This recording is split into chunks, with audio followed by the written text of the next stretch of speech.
right? Y'all all right? Yes, sir. All right, listen. Jeremy, you missed my little dance last night, mister. Now I was ready. Now she got a couple more steps ahead of you now. You know, y'all all right? All right, two to be alive, two to be alive. Yeah, people still sicking out, but the Most High, I'm still young. Isn't that right? That's all right. Good to be alive. Two, like I say, didn't have to do it, but it done it. So we here. Isn't that right? Here words to D. Here words to Mr. Yehoah. Good to see you. Hey, Michelle. Appreciate the Most High. Isn't that right? All right. Man, this weather changed everything else. I tell you, this stuff will take you. I got to take care of yourself. Isn't that right? Disease and pestilence, all this stuff coming. Well, we got to make sure we right. Got to be ready. Isn't that right? More and more people going down. World war, world peace. Ain't no world peace. Yehoah say ain't no peace, said Mount Elohim to the wicked. America, Egypt, all these places in trouble.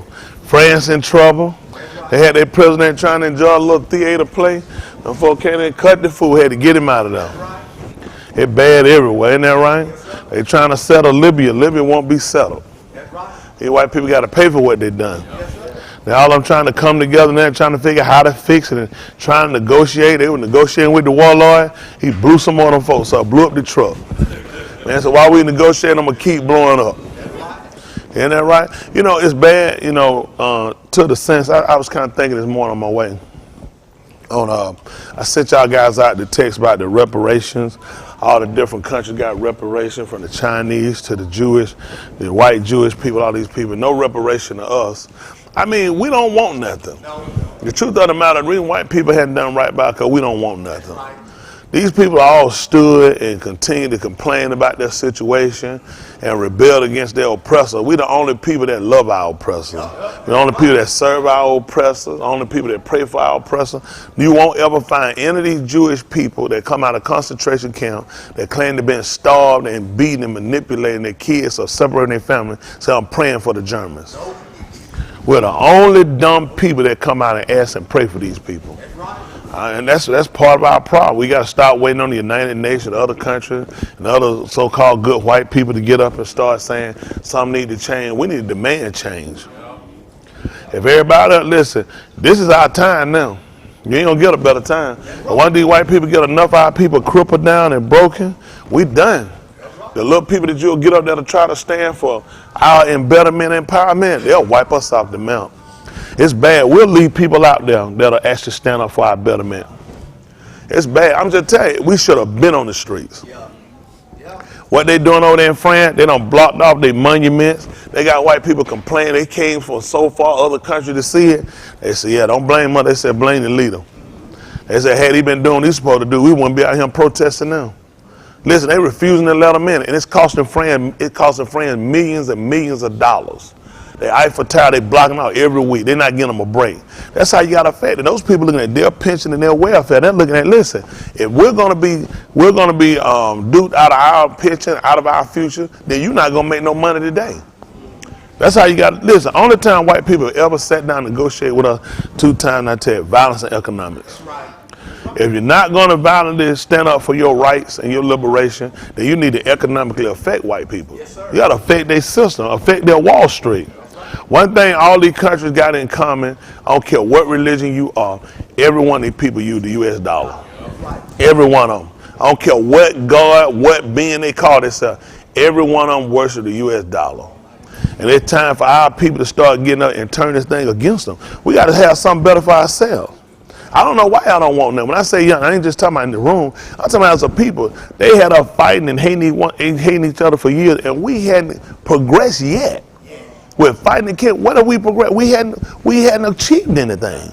We hadn't achieved greatness, success.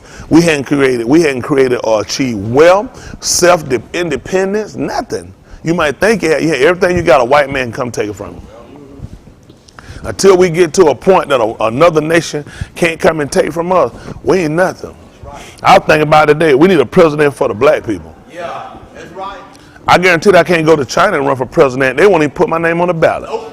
I guarantee if I go to Mexico and put my name on there and say, listen, I want to run for president of Mexico, you know what they're going to tell me? You ain't Mexican. That's right. There's no other way. You think I go to Qatar, they gonna let me put my, you live in Qatar, when you stay in Qatar, John, they'll let me go put my name on the ballot and run for the leader. It ain't even a question. That man, listen, I'll even say, you know what, this stupid, I'm just playing. How is it that they can pick a person with a different face than you and they can tell you they're gonna let them lead you?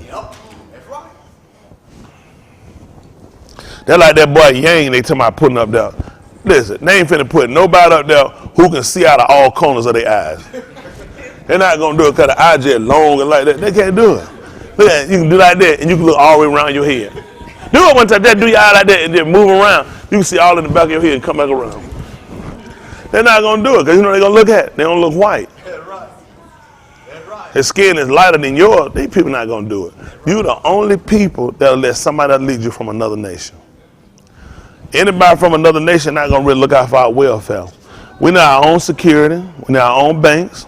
We need our own hospitals. We need we need our own. We need our own stock exchange. We need to control our own. Right. We need to be in control of our wealth. We need to be in control of our defense, and we need our own military. Yes, sir. Hello? Yes, sir. I say it every week. It don't matter if you get tired. It's still the truth. Already you feel like it's not achievable because you know you never thought on that level. All you ever thought is what Dr. King told you: get to the front of the white man bus. Really think about a cracker. Why I care what you say? I still got your money. Yep, that's right. How you gain some independence? You gain somewhere. You still on my bus though, right? Yeah. The fact you let me insult you like that, you do all that money. I said, all right, you can sit in the front. I'm still getting your money, stupid. That's right. I still don't like you. Yep. I still don't even want you at the front. But I let you sit here since you paid your money. What changed? Yeah.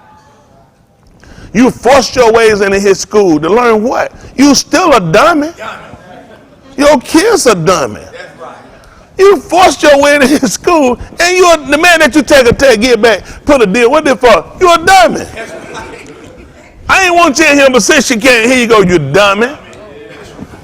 You let me fail you, suspend you, do expulsion, kick you out. You let me do everything to you. Use you for athletic to get funding from a school. You're a dummy. You get me trophies. You clean up. You a dummy. Thanks to Dr. King. Good old Dr. King. I ain't move a nigga nowhere. And are we further behind? So we got to look. I'm telling you, somebody that's really for us is going to really tell you the truth. We have to have independence. We have to demand of America, listen, we won't have. We take America, we tell them we divorcing you. We won't have. Y'all, we take our money and we build for ourselves. We split it across the middle. We put a line in the sand. We'll let them have California. Every state that's frozen, retarded, blow up, explode and shake, they can have California. We'll give them New York too. There's a lot of weirdos up there. Too much snow. What other state we want to give away? We'll keep some of the South. We'll give them Alabama. It's hot. They'll think they got something. They'll go somewhere. No, we don't want Alabama. It's too hot down now. When that dirt come up and start fumigating and burn around your leg, give them Alabama. We got some more states. What other state? We'll give them Louisiana. It's most of the swamp. We'll give that thing they got something. Myrtle Beach? No, we'll keep Myrtle Beach. They have South Carolina. We'll take Myrtle Beach. What other state we'll give them? We'll get them a part of Florida. We'll get them the swamp part with all the gators and the snake. Ain't that right? We'll let them have weather gear. We'll just cut out the gator and the snake part. Let them have that. So what we're gonna do? We need to write this stuff up so we can send it in. Anybody got an address? That's one in Mississippi too. No offense. It's hot. We can't do no Mississippi. That it's hot in Mississippi. We'll keep Georgia, a part of South Carolina. No, we need the airport because we got to roll up out of here. We come out, we got to catch a flight. When he would come, he said the dead and Mashiach, and we're going to be caught to meet him in the air. Atlanta got the world's second biggest airport. It got to be Atlanta. We got to keep Atlanta just for the airport. So what are we going to keep? What are we going to give away? Arizona. They ain't going to do nothing in Arizona. It's hot. They going to have ain't in Arizona. Who else we got? We'll give Las Vegas except for the casino because nigga going to be taking a chance. We're going to need to gamble. So we'll keep the casinos and we'll get all the outside of Nevada. Who else we going to get? Texas. Summer Texas. We'll get them all the part to El Paso. We're getting wild together. We get El Paso. We're getting some all Mexican. What's on the border right? What we got right on the border? El Paso. Who else? And what else? You said Tropidale. Brownsville, Texas. They can have that. That's why all the Mexicans at. Let them have that. So we'll let them have Brownsville, Texas, El Paso, Texas. San Antonio too. Yeah, they ain't one that says Tim left, Big Tim left, Duncan left. So we'll let them have San Antonio. We need the oil fields.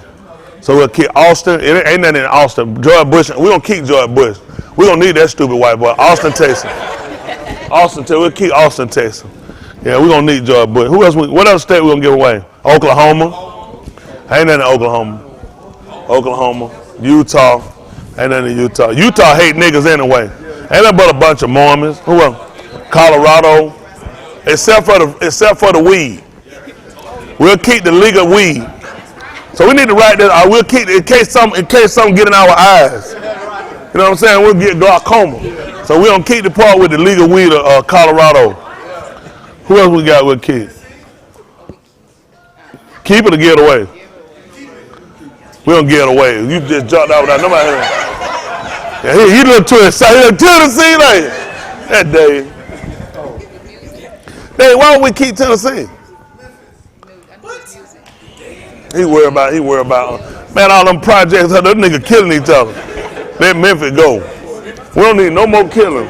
They got an international airport. Then it's right on the end. Memphis gonna push it right down the tri-state. Gonna push it right over Arkansas and Mississippi. We want to get rid of Mississippi. Ain't nothing else came out of Arkansas, I can think of. Bill Clinton came from Arkansas. Yeah, we'll let Memphis go. Get rid of them trucks. We'll give them 3. Then we'll keep some other. What we gonna keep up north then? We get away to New York. Michigan.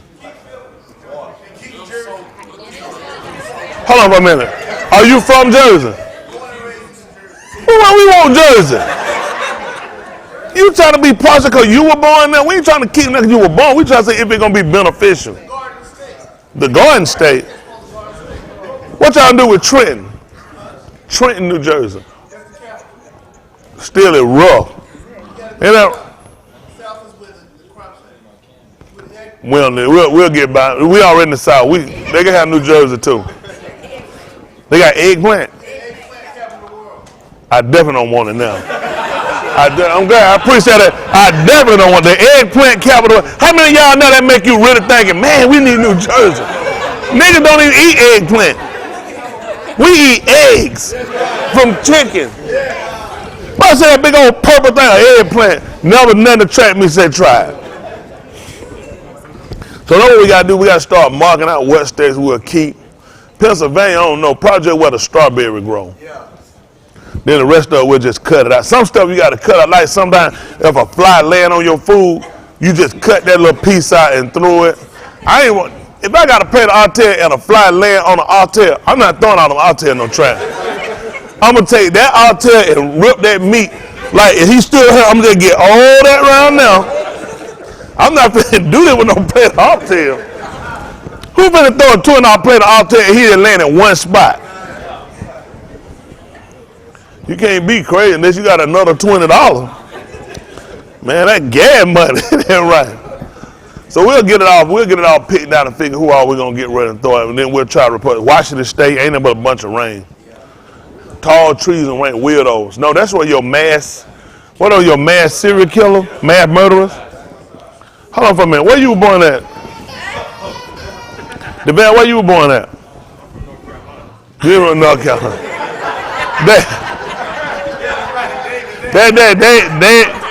Mom and Dad, that man said from North Carolina. Tell you that where y'all had him at, North Carolina. That's where he from. The man said he was born in North Carolina now. By well. That man from Massachusetts. That man from Washington State. So that's where your man. Where the California got?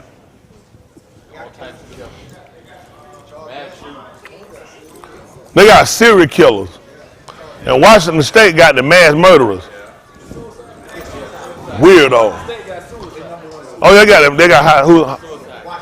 Washington State. I would too. If it rained every day, I'd kill myself. I just drank myself to death. Well, good to be free from these people. So we'll get rid of them. We'll get together and try to put them all together. Get rid of Iowa. Ain't no niggas in Iowa. We can get rid of Iowa. Rhode Island. Everybody sending 10 niggas from up down here. We get rid of Rhode Island. Ain't that where Josh from? You from? Yeah, Connecticut. You from Rhode? They call you New York. Oh, we got somebody hell over. You Josh's friend? Sorry to hear that.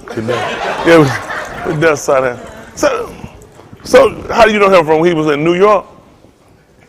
How you know him when he was in New York? Oh, you know him ever since he was little? That's all right. How was it? I mean, we want to know, because you know what I'm saying? We know like 5 things about him. So how was it when he was little? Normal kid. So okay. So when the change kicked in? Oh no, stop, hold on for a minute. What did he do now? Hold up a minute. What happened? No, he didn't tell about it. What happened? No, tell about it. What happened with the window? He fell out the window? He was just looking out a window and just fell out of it? Was it a ground window? What was the window? 2-story window. That's what happened to him. So, let me tell you sure he fell or was he pushed? He just fell out the window from out of nowhere? He was playing? That's what they used to tell you. I remember you had my kid. Remember y'all out here, y'all at a 2-story one. I said, we just playing now. We just playing. No, that's all right. So you grew up in Florida too? Okay, now where you staying at now? Okay, we were talking about get rid of part of Texas, not the part you from though. Get part. Now what part you stay in? Oh, North. Oh, you're in Houston.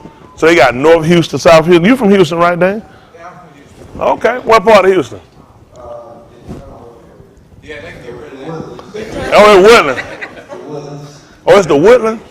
A lot of Mexicans. Yeah, we just get car wrecks. Bunch of car wrecks. No Mex. There's a lot of Mexicans too. Good. God, the Mexicans everywhere. That's where everybody fled to when they left New Orleans. They went to Houston. Houston and Georgia. We got them down here. We got them niggas from down here, boy. Them niggas ate up all our catfish and shrimp. We can't find a scrimp nowhere. They can't hear empty. This done play, didn't it? Well, that's good. Now, what's your name? Mike. Okay, Mike. All right. They say you done watched this before? All the time. Okay, well, that's all right then. That's good then. So I got a good friend right now. Was Josh ever kind of weird or something? A lot of women used to be here. He used to have a lot of women back then. That's what I thought we could check. We appreciate it. That's what I think. We appreciate that. No, Josh is a good person. We appreciate him though. But at least we know now we know how to handle him, because sometimes when they know he fell out there, what's good. He's a good Aikido. Good brother. Don't tell him we told you that though. That's all right. So why you didn't ever tell him you fell out the window? I told you when I first came, No, we wouldn't have gave no membership. Do you remember? Did he ever tell the time 2 cars wound up hitting him, smashing him in the middle, and he had to push both of them apart? I heard about that. Hold on, what happened? I heard about him. So you like us? We heard about it too. But this man said he walked out the expressway and a tractor trailer just slammed into him and hit him, and he pushed both of them back and had to drag the man out the tractor trailer. It was total. He said he went to the doctor, his back was broke, and he just left. Fixed it on his own. You heard about this story too? I heard about him getting hit by a car, him just getting straight up. And getting up and just walking out. What you thought when you heard it?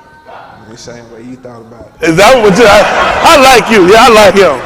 You need more friends like him. Yeah. He got a lot of strange stories now. Struck by lightning. You know nobody got struck by lightning? I think I heard that one. He said he was in the shower one time. He said he was laying down. Yeah. I remember that one. Yeah, I remember that. No, don't talk about listen. I know he told it. Man, he said he was in the shower. He was in a bathtub one time. Apparently, he was doing with a girl. She came and threw a live toaster in the bathtub with him, and he jumped out and started choking her. He said, "Well, plugged up and running, throwing the shower." He said he got the shower, just started choking. I said, I guess he was Uncle Fester up in there. What happened now? He was Uncle Fester, man. Yeah, he got a lot of stuff going on. We got to keep our eyes on him. That's all right, though. We're glad to meet you in there, right? Find out about John. We got to talk some more about John. See that way we can find out about him. But definitely, He been here a long time, you know. we still learning. Listen, we still learning, but we appreciate you coming out, though. Give him a hand clap. Appreciate it. Appreciate it. All right, we're going to get ready to pull the board out and see if we can do a little work up here and get us some information. That's our goal, make sure we learn what we need to know and equip ourselves so we'll be a better nation. I always start out, I guess, kind of talking to our people about our situation, because I'm a believer. When you take the book, you start to look through the book to see what's written, you kind of look at what's your situation before. You're talking about the plan of salvation is the reason why we use the scripture to write it. So we're looking at the plan of salvation, which is deliverance. What are you trying to be delivered from? Let's ask yourself, what you trying to be delivered from? A lot of time it don't help a lot of people because a lot of people don't feel like there's a need to be delivered. A lot of people feel like they're okay. There's nothing wrong with their present day situation. For the so-called Negro, your situation is detrimental to you. You know, right? Every day you're in America is more and more detrimental. Your life hangs on a limb every day. It is, and you need to know that. You need to get conscious because you got an extra paycheck in a 5-week month, because something happened to you or somebody gave you a check or you got a saving. You still a nigga in America. That's right. Isn't that right? And there's no certainty of your life. That's right. Isn't that right? Your future is bleak and dim. That's just being honest, and you got to realize that. So now we come here to learn about salvation, so we learn what can we do to secure our future. I think for any of us to go anywhere and sat down and let somebody open up a Bible and start teaching them about salvation, promises and hopes of something, tell me the truth. I want to know what you're thinking. How do you see this situation? Can this book actually resolve my present day problem? Or am I just reading this and hoping for something to happen? I need to see exactly how did this book entail and connect to me. What is my connection to this book? What is the purpose of this book? When we first received this book, it was given up by a slave master. Yeah. What was his intent? Keep a slave. So the book was not giving you to free you. No.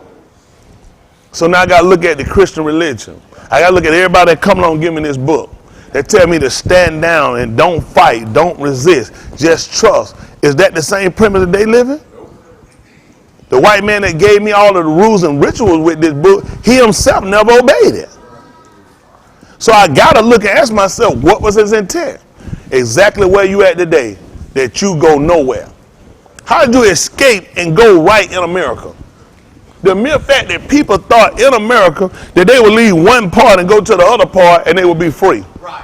When we left from Mizraim, we totally left from that land.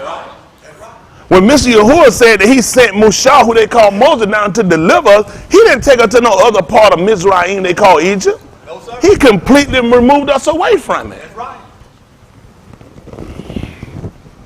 Got to be a distance between us and these people. Yeah. I won't stop saying about it. Listen, they got guns and they got other stuff, and the only reason they got them because you allowed them to have them. Yeah. They write paperwork and take yours. They got paperwork, they give them theirs. Yeah. Everything you ever thought about yourself, bad and negative, you got it from your oppressor. You didn't get it from us. He gave it to you. When you look down and you don't have any hope and you're in destitute and without the truth, it's because that's what he gave you. Now, if you want something better, you want to make it for yourself. Nobody's going to do nothing for you. Everybody out here is trying to achieve. They used to tell us years ago when we was in school, when you get out of school, you're going to be going out and you're going to be competing against everybody else in the job market. When you're out here, you're competing. And these people's job is to beat you out. So you got to learn how to stop beating yourself up. If I can make you doubt, I can make you hesitate, I can make you stutter, I can make you procrastinate, then I can get ahead of you. That's how he's been beating you the whole time. So we're here to try to change it. Y'all all right? Yes, sir. What's wrong with you thinking and seeing something better for yourself? What's wrong with you waking up and having a real future? What's wrong with you lying down and having a mindset of tomorrow or even be better than yesterday? Versus, I don't know what's going to happen. Go find a white person that get up and tell you they don't know what's going to happen. They doubtful about today, doubtful. White folk, listen, rain or not, it's still a good day for them. That's right. That's right. You know why? Because they make it secure their own future. They make other people work to secure their future. Right. The people that guard the borders of America look like you. Yeah. The people with those guns that fight against these people they call terrorists and destroying these people and wiping them out are you. The white man sitting back in the laps of luxury. Yeah. He laying back because he know without a doubt come tomorrow, you'll be in the Christian church and you'll be praying for him. Yeah. You'll pray for his baby. You're going to take care of your family. He know come Monday morning through Friday, you'll work his job and you're going to secure to make sure nothing happens to that company. If I were him, I would think the same way. I've been trying to get y'all for the long to set up and we can create something so you can walk off this man's job. You can set up and you can start to work to secure your own future. I want you to have a hope for yourself. It ain't probably going to work though, huh? It ain't going to work, is it? I got to sign us some forms so we can get this one. So we can work on.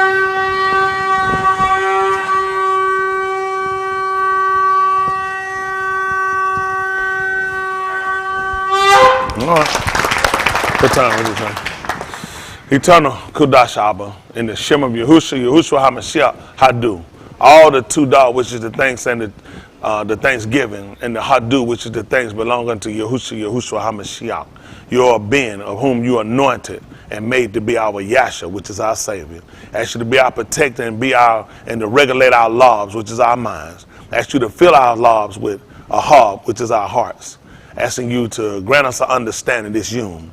We allow that the kabod and kabod always be unto you through Yahushua HaMashiach. We allow that those that are watching in, those that are assembly here, that you'll grant them their love's desire. Those we commit to you, those gone astray, those taken from it, those suffering, afflicted, sick, those that had a law to be here and not able, they're out of town, that you encourage and strengthen them. We allow that you'll give a visitation to those that are in prison walls, those that are bereaved, those that are on the edge of despair, midst of doubt, those that are homeless in war-stricken country, that you'll consolate, you'll heal, you'll bound up, you'll bring back, you'll protect, you will deliver according to that which you shabbat unto Abraham, Yitzchak, and Jacob, unto the Yahudim and to Yasharal, to their seed, even unto us. Barak Jerusalem, your Shamayim, your Sabut, your Raha, your Malaki, and every Malkum, giving us an understanding that we might have your Adah, which is your flock and your fold. And as we prepare to move further in this service, we allow that you take full control, that you get the Tahalah, the Tahalim, and the Kabod. In the Shem of Yahushua HaMashiach, we allow. Let us all say, Amen. All right, we might get that board out just in case. Book right.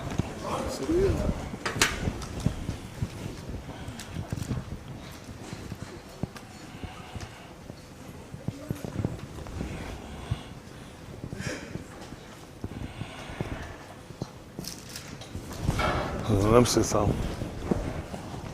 Oh, good. Wow. Okay, way out.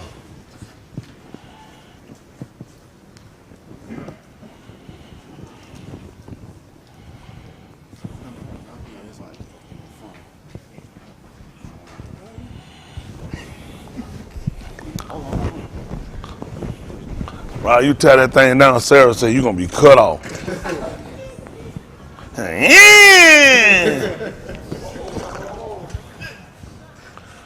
We probably should have went to a commercial.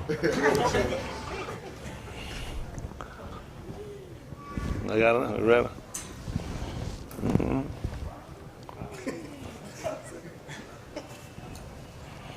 Okay. Y'all all right? All right. I know we're going to start Romans 15:4. Listen to the book. For whatsoever things Were written. aforetime What was it written for? were written for our learning, For what reason? that we, through patience, And comfort of the scriptures, might. have hope. We talked about this. I think Layla last night, as they call it, we got a better comprehension of how it actually works, or how the writings actually coincide with what our belief is. That's what gives you your hope, the aman, the belief. And it has to be based upon something. Y'all got it? Let's see the book of Yehukanan. Well, I have the sound. Give me Yahu. I think they call it Joel. I think it's Yahu all. Oh, and I want you to get me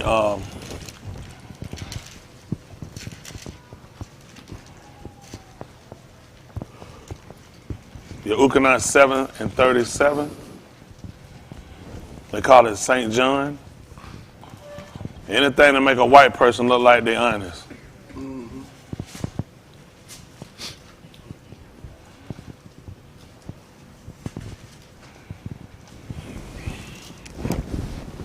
You know, all the people that ever came before us, and for the patriarch that we have concerning our writing, everybody wanted their own. The book tells in the book of Abarim, they call Hebrew that Abraham, they searched for a city whose builder and maker was Elohim. That's right. We're the only people search for a city that whites, the Greeks, and the Latin, and the Romans build. Yep. We're the only people fight for this stuff. We're the only people fighting for these people's empire. We need to establish our own empire. Y'all all right? That sounds radical. I guess a white man sounded radical when he broke off and they were kicked out of England. When he came here, when he left from a city of angels, he knew they wasn't there but Satan himself. Most of these people don't know what these names stand for. They call themselves the angels. Isn't that something? That's amazing. White people that don't wash their hands, white people that molest kids and have sex with their own kids, they thought that they were actually some kind of spiritual beings. That's what they call it in England. They thought they were some angels. Then they'll put a new England over here. These are the new angels. I say the new Satan they done set up. That don't bother you? That these people never saw nothing wrong with nothing they've done. You won't ever find these people anywhere crying or asking for your forgiveness or trying to repent for their deeds or action. You will actually think you're still okay? Your granddaddy, your grandmama, your great-granddaddy, your great were rapers and liars and murderers and drunks and drug addicts, and you still a spiritual being? But he looks at you and he convinced you that you were the devil. He convinced you that you was a curse from God. He convinced you that you couldn't even be saved, that your black skin was given to you because of your disobedience. This man has sat here and committed the most heinous crime that ever been done on this planet. And you still love him. You'll still sit back and you'll let this man still educate you and give him your children. Same thing we did years ago. Bring your kids up to the White House, leave it on the porch, and let them bring it in the house. And he took them. You know how most black kids learn how to read? White women took them in the house and they sat down with them and taught them. Guess what happened? Guess what you used to call the school, Chris? The schoolhouse. Schoolhouse, yeah. Where you bring your kids and you drop them off and white people educated them. You know white people take their kids out of school when they become predominantly black? Why? Because they're afraid that through association, through your education, that you might change their mindset. Why you ain't afraid because of association through education, they might change your child mindset? In my book teaches in 1 Corinthians 15:33, he told you that know you not the evil communication. Corrupt good manners. Awake to righteousness and do what? Sin not. And don't commit kata. For some. So let me get this straight. Let me see 15 right quick. 15:33, 1 Corinthians. We're still looking at whatsoever things are written for a time, written for our learning.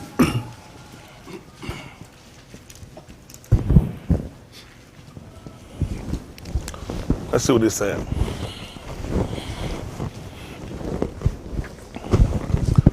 Listen to the book. Be not deceived. Be not deceived. Tell me what happened, son. Rasha communication. Evil communication. Corrupt to manners. Awake to Sadiq. And Kata not. Tell them what happened. For some have not the knowledge of Elohim. So he's telling me through, you say you speak this to that shame? Yes, sir. So now he's telling us that people that you can associate yourself with can actually get you off simply because they don't have the understanding of the Most High. And yet we let these people educate our kids.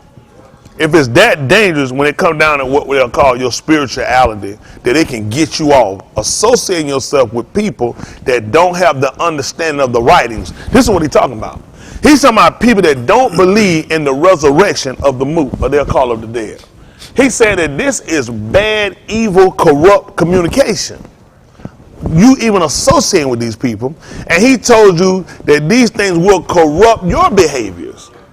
But yet we will let people that don't fear the Most High, that don't believe his writings, educate our kids. How can this not be an influence? Right. See, the thing I'm trying to get y'all to believe, this is what hurt us. He's only got us to a mindset or to a point that, we look at. That's only talking about spiritual. But in life, you have to deal with people. Not to the degree I let you educate me. Not to the degree that you can influence. If he said evil communication can corrupt, that means it can influence. It dominates. I can't be in a situation where darkness can overshadow or light. Because it'll dominate, it'll take it over. Now, when you put your kids in the school system, who's dominating? The teachers of Elohim or the teaching of these people? And the teaching of these people are why children are failing. Not just in school, they're failing in life. You know what you fall for, a A and a B? These are Greek alphabets. That's right. This doesn't actually mean you can achieve. Your kids are getting Greek alphabets printed out on paper, and you're believing this means success for you. Don't you know these white people have a system, they control success for you? You can get all the A's and B's you want. A white person gonna be a decision maker on how far you gonna go. That's right. That's You right. can have all the talent in the world you want. A white person gonna be the deciding factor of how much you gonna get or whether you stay on the team or whether you out. That's right. That's right. Everything you got is controlled by a white person. Y'all seen Antonio Brown lately? This man was on his way to Hall of Fame. One of the greatest receivers they ever had. Black or white. Once he opened his mouth up and said the wrong thing, he started to think that he was a man. His own man. You see how his life wrecked? You know what the man told him though from the team? The manager, he said, listen, right now you real high. He said, but I can ground you. That's what the Raiders general manager told him. He said, right now you real high. He said, but I can ground you. And he went to the Patriots. My boy bad. Patriots released him. Then he went down to New Orleans. New Orleans said, come, we're going to give him a workout. And they ain't even sign him. And he was pissed because he realized, y'all brought me here and y'all just played with me. They just let him know, son, we finna wreck your world. Yeah. Now he walking around with a bag of peanuts gummy bears. A bag of gummy bears made out of peanuts. Throwing them at his white baby mama. You think white people gonna forgive him for that? You think you gonna disrespect their white woman, throw peanuts in? You already done stuck your peanuts in and messed up. She done produced a hair-cocked baby. White people will never forgive you for that. And you think they're gonna let you back on that field and you're gonna perform and make money and talk to them any way you want to? His fault. Our fault. We're responsible for Antonio Brown. Because we didn't create a better system where he could have actually been a better decider, who could have actually taught him and we could have reared our kids better. He had a better mindset. Right. All these kids, listen, all of them in the NFL, I don't care how old they are, how much hand they face. These people are kids. Kids. That's right. Basketball, they kids. Yep. They're kids. They're kids that white people expose them to a culture that they weren't even set from. These kids ain't walking out from no $1 million family. Do what you want, cover up. Police don't arrest you. They hide your crimes. You can walk on water. You sit here and you do all this delegating and playing with these people. You constantly getting checks and endorsements. They done blew our kids' mind. And now they thought they done got better and above us. It's a hurt because we didn't set a better plan, a better system for them. That's right. That's right. We should have been created our own system. Where if our kids got talent, they could have performed for us. That's right. We could have let white people pay to watch our kids perform and put the money back in our community. That's right. And set up a better future for our kids. Come on, preacher. That That's when right. they walked away from it, they'd have had a plan not 10, 15 years later, Right. but you still getting paid while you playing it after you finish playing. That's right. That's right. Now they got them where they go broke and they got to pray and hope for 10, 15 years of living so they can start collecting the check. That most of them are going pinch off by the time they get it back down to crumbs. That's right. Only because we gone and sat in the church and become docile and assume everything will work itself out. Most of us look and we count on our kids to go and make these great careers so they can take care of us. Versus the book, Shaul said this was the third time he was coming to us. You know what he told us? He said the children shouldn't live for the parents. That's He said, right. but the parents for the children. Laying for the children. That's right. We become that backward race now that we count on our kids to go and create for us.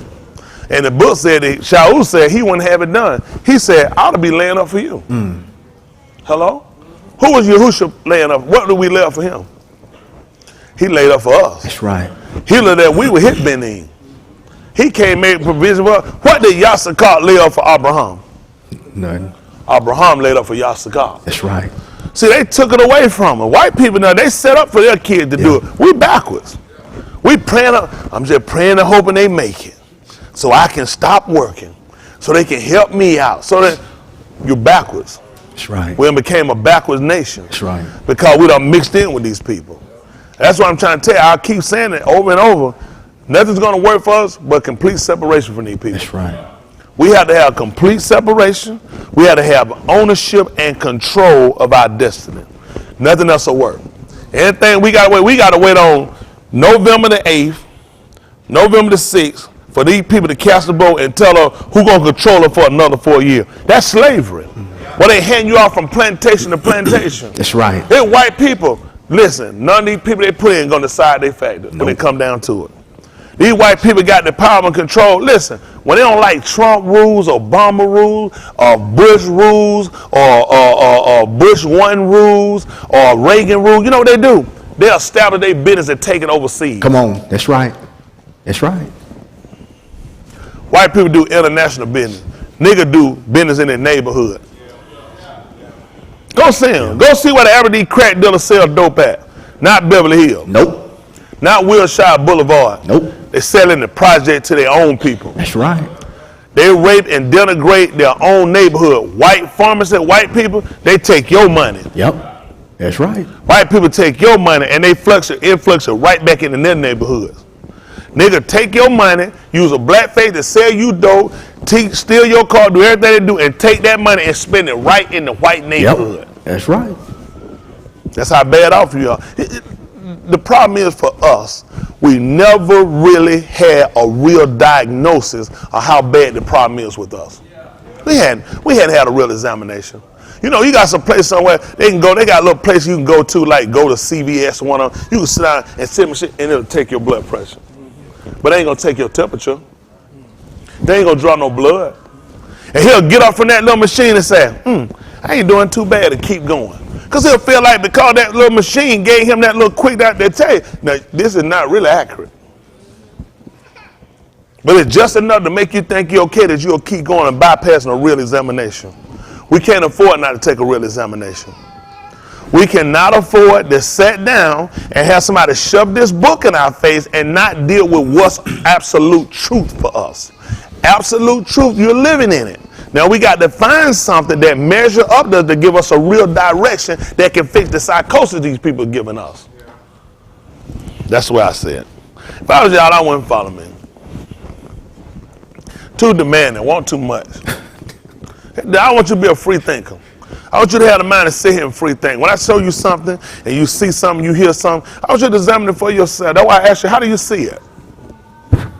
I want to know, how do you see it? Huh? How do you see it? See, a lot of times people can direct your sight. People can show you something and it's not actually what it seems. Just like when they gave you got the same book now we going back over. How did you see Jesus Christ? Right. How did you see do nothing? How did you see all this stuff and all of a sudden now with the same book we go back over, you see things differently? Showing that they dilated your eyes and your understanding. The white man made sure that when you got the capability and the ability he gave you and allowed you to get a reading and comprehension and understanding, you still didn't go nowhere. With all the most educated minds, you know, I tell you what, these are the people fighting to get the guns away. Yeah, that's right. That's right. You don't have to fight with guns now. We have computers and books. The answer now to creating less prisons is education. Do you know you have more of your brilliant minds in prison than anywhere? That's right. That this man has sold you a bad bill of goods that if you take on education, you don't need a gun. You don't need a defense. Listen, anytime you want to get away, the best escape you ever get is sitting back by a fire and read a good book. You can go away and escape in your mind with the book. The white man not using the book. He creates the book to let your mind escape. That's right. That's right. He does not empower you and set you up that you can become a real free thinker. When you read this book, I want you to be a free thinker. If it's not there and it don't say it, don't believe it. You have that right. You can 7:37. Listen to the book. In the last yom, In that last days, listen, that great yom of the Muhadi, Yahusha stood and Saak, saying, if any each thirst, let him do what? let him come unto me And drink. do what? And drink. So what would these people have to believe? This something that'll make you come and do that? If you thirsty, any of y'all, how many of y'all in here thirsty? Come to me and drink. What's your understanding? You got something to drink. I got water. You see water? So I'm just curious on what's your understanding since you hear that. Hunger What's your and- understanding? Hunger Huh? and thirst after Sadiq. Hunger and thirst after Sadiq. Okay. But we're talking about he's sending out a feast. What do you typically do at a feast? Eat and drink. And drink. So apparently they were eating. Because he said if anybody hungry, did he?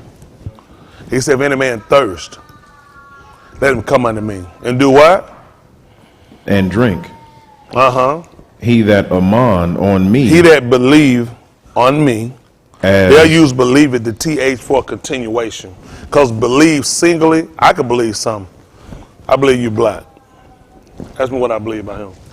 I believe he Asian. I'm not a liar. I did believe he was black. Now I'm free to believe. If I believe it from their TH continuing, then nothing changed. When you ask me, I believe he black. Nothing changed. Ask me what I believe about him. I believe he black. I'm continuing. I hadn't stopped. See, I tell these people are similar English. Don't let these people trip you up. See, the TH he put on just tell you it's a continuation. So now you can't just believe in calm. He said, he that believe it, which means you continue. There's not a break or a stop. So we'll kind of continue, or we'll kind of give you something like a river. What does a river do? Flow. Like a Nabal. That's what a Nabal do. They continue to flow. Steady flow. That's why people would come and they would seek the Nabal when they came down the information of the Kohan, because they looked at the Kohan and continued with knowledge. They looked at the Nabal, continued to flow. If we want to know what direction we're supposed to go, how Elohim said, then you sought the Nabal because they continued to flow. They kept a connection. It wasn't a break. You got it? So now he's talking about you getting and receiving something, but you got to understand something. There can't be a break. There has to be a continuation. Simple little stuff people don't think about. You know what people say? He that believes. You got to believe it.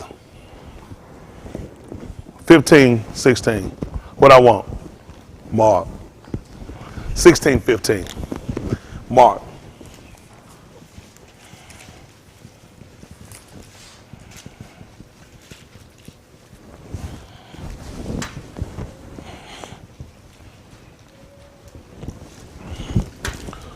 Mark.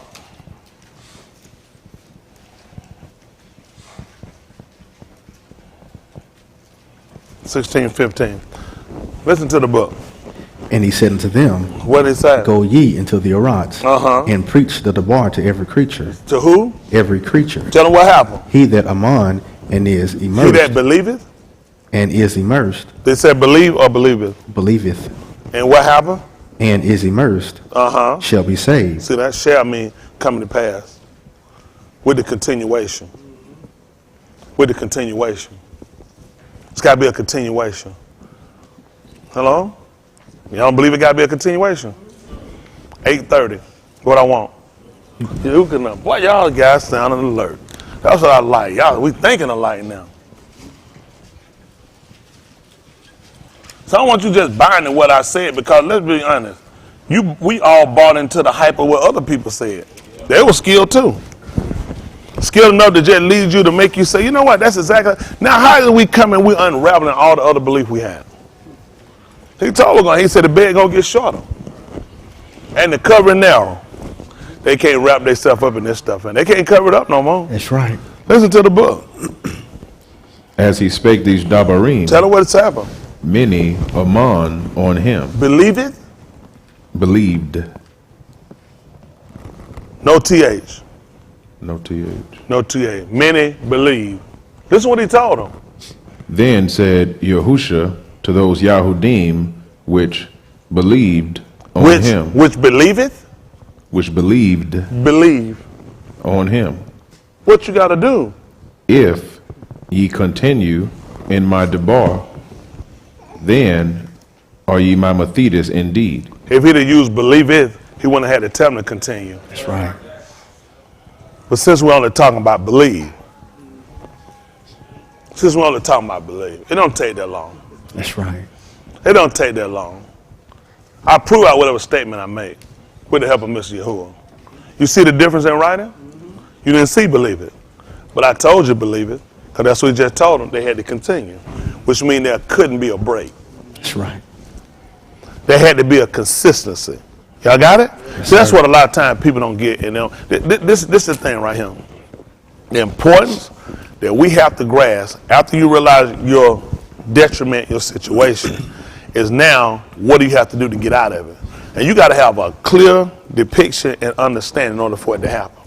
What white people have done was, let me say, guess they'll take it. Let's see how it works. It's be tight though.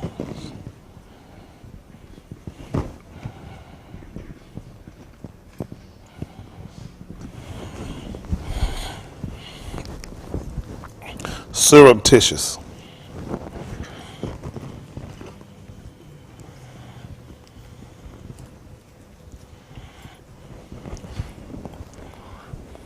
And that's to do something secretly, as in to not to be detected. Surreptitious.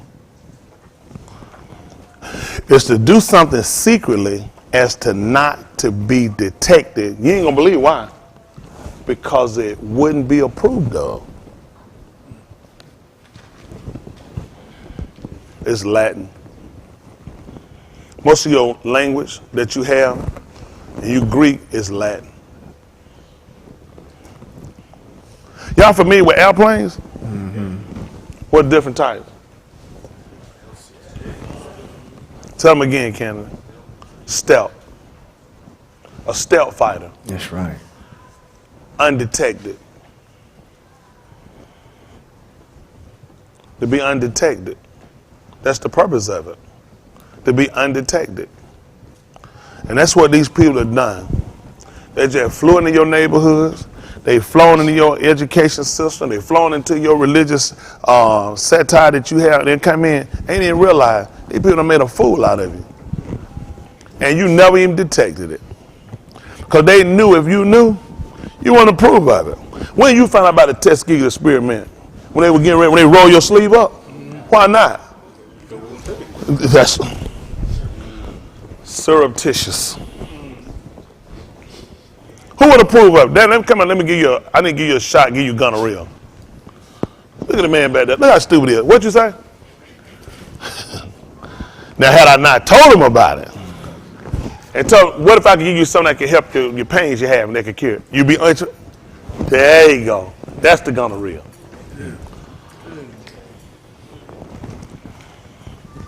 See, that's how dangerous it is for you to just flop down anywhere and just go somewhere and cut on a YouTube and flip on a video and just open up your mind, and you don't realize these people do a lot of stuff that's undetected by you. That's right. When you find out, it's over. That's right. Even Shaul told you when they shall say Peace and safety. peace, and then what happens? Have done what? As of just like a woman? Woman in travail. And they shall not. Sounds surreptitious to me. Why would somebody say peace and safety and then sudden destruction? Because I'm doing this secretly as to not be detected, because it wouldn't be approved of.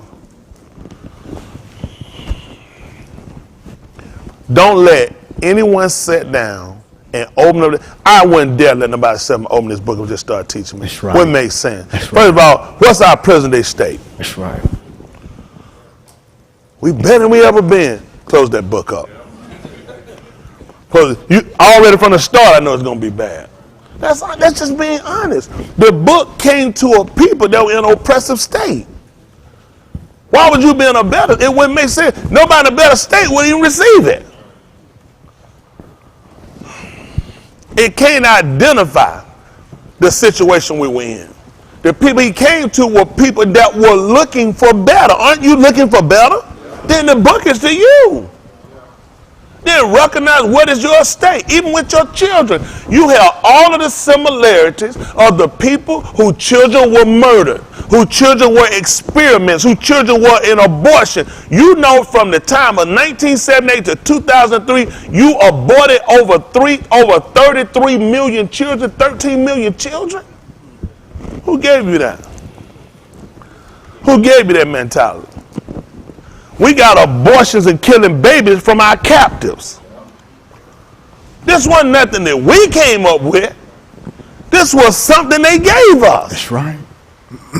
And then you calmly whistle down to an abortion clinic because you just can't got time, or you don't have, or you don't love the dad no more, and you're not gonna be tied down with no baby. Surreptitious. He gave it to you. Your Black Panther Party.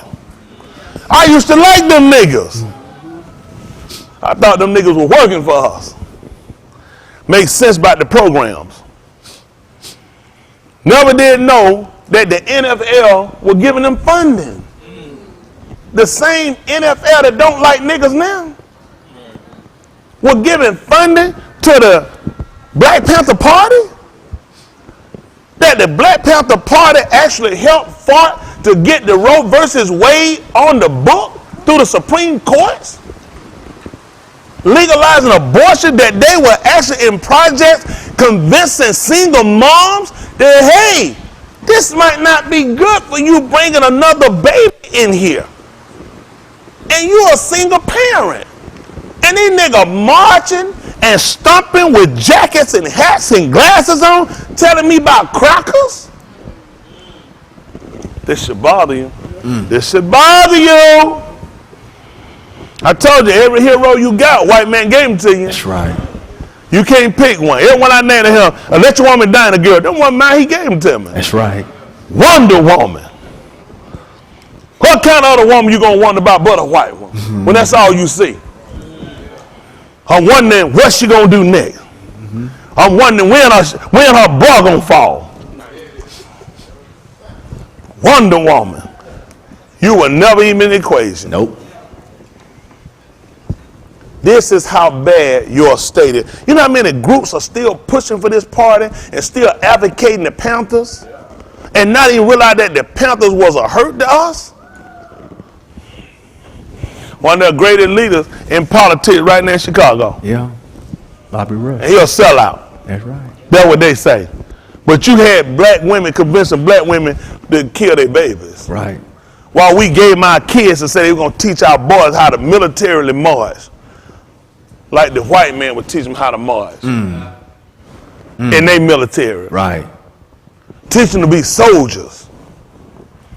And our women were aborting babies at the hands of these people. A black face can be just as dangerous as a white That's one. right. I would never tell you to fall asleep on this face. You need reality. This is stuff people never told us about. We got stories and bits and pieces. All our stories were fragmented. All the information been fragmented. Salvation was fragmented. Yeah, there's a plan of salvation, but he never gave it to you. Not into a way that it was a solution for you. Man, salvation had us in derision. Every church, you let me in there where I can break them down and them folks get them tell the truth. I've been lying. They'll give them tell the I've been lying. They'll tell you, I know I wasn't right. From the preacher down, the deacon, right. the motherboard. That's right. From the choir. That's right. Who done that stuff, lead a bar. That's right. Fresh look on their breath. Been smoking weed and fornicate and get them and sing the best song Sunday morning. Yep. Because the whole thing been a lie. That's right. It's been a pretense to us. That's right. Now somebody got to come back and put this thing right. Yes, sir. We want it, then we got to listen to what he said. If any each thirst, any man, single, then you got to decide for yourself. Not unashamed, any man, because it's a self journey. If any man thirst, let him come unto me. What did they have to see? See that Zechariah 13:1.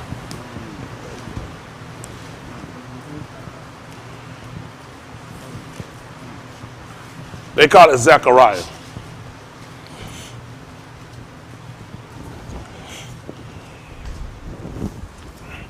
We hold at 737. Then we were down 38.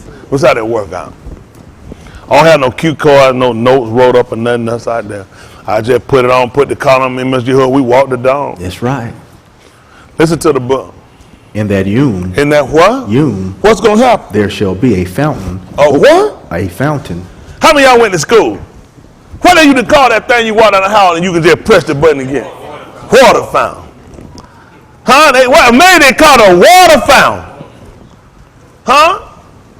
And anybody, if any man thirst, he could come up to it and drink free. You didn't even pay nothing for it. Well, in that day, guess what he was going to do? Listen. There shall be a fountain. A fountain. Listen. Open to the house of Daoud. What is it going to be for? And to the inhabitants of Jerusalem. Listen. For kata. For sin. And for uncleanness. That's what I'm talking about. Man could purify himself. Huh? Man could purify himself. They were looking there. If you thirst, you can come here. This fountain could deliver all that. So when these people looked and he spake, what did they have to know? They had to know it was a fountain. In that day. In that day. Now we look at he stood up in the last day. Pick me back up at 737. Let's see what he said. This 7 and 37 you can understand call St. John. I just want to make sure I understand it. I don't want to sit around and just assume to know something. I want to look and see where can I correlate this from. Listen. In the last Yom, That last Yom. that great Yom of the Muhadi, Tell her what happened. Yahusha stood and Sayak, saying, What did he say? If any ish thirst, Let him do what? let him come unto me And do what? and drink. Listen what he told you. He that amon He on that me, continues. He that continues. He that continues. Listen. as the Sefer hath said, Just like the writings, just like the book stated. What happened? out of his belly Out of his belly. shall flow Nahar of Kaimayim. Now you got to think about it. It's something flowing out of your belly. Where that coming from? Out of your mouth. We're talking about regurgitation. Regurgitation. And what he puts in a man is going to come back out of him. That's true. If I got sick and I start vomiting right now, and that corn, I hadn't ate no corn. You know what the problem becomes? Where did the corn come from? Your belly. I ate no corn. He's talking about a man thirsting and coming drinking. And he's telling you that this same water that they took in, they're going to regurgitate it back up. Hello? Sometimes you were sick and you vomited, you threw up, and certain things went in, and you realize that's what made me sick. That's what caused me to vomit. Well, now he's saying that this water he's going to give you is going to come back up. It's going to cause and agitate on the inside. That's going to come back out. That's right. Hello? They tell you what you put in something is what you get out of it, right? Well, if he put it into you, then it's got to come back out. That's right. Right? This is what he told you.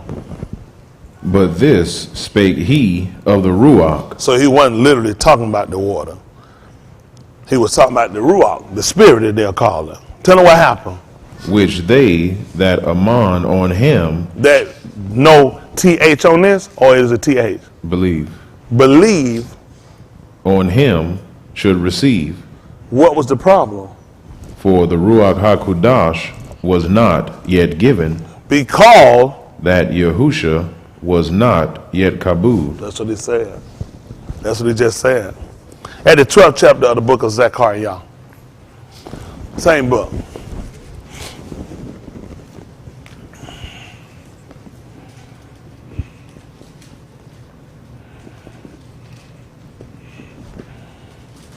Since we're here. See if it's 12 and 9. Listen to the book. And it shall come to pass in That that what? Yom, In that what? in that Yom, What happened? that I will seek to destroy all the nations that come against Jerusalem. Yeah. And I will pour upon the house of Daoud and upon the inhabitants of Jerusalem What happened? the Ruach of Khan and of supplications. And they shall look upon me, whom they have pierced, Oh my goodness. Y'all hear that? What happened? and they shall mourn for him, as one mourneth for his only being. Do y'all hear that? They're going to mourn for him as one mourn for his only being. What happened?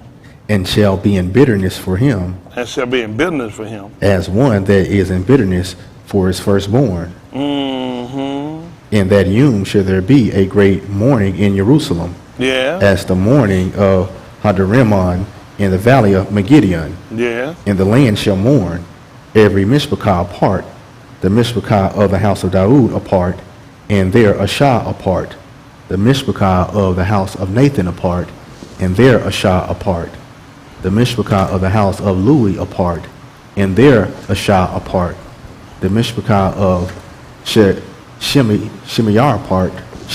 apart, and their Ashah apart. That's good. That's good. See, the 27th chapter book of Matthew. Matthew.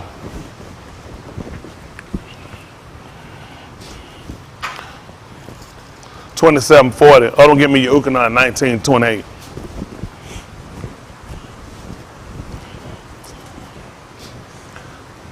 Listen to the book.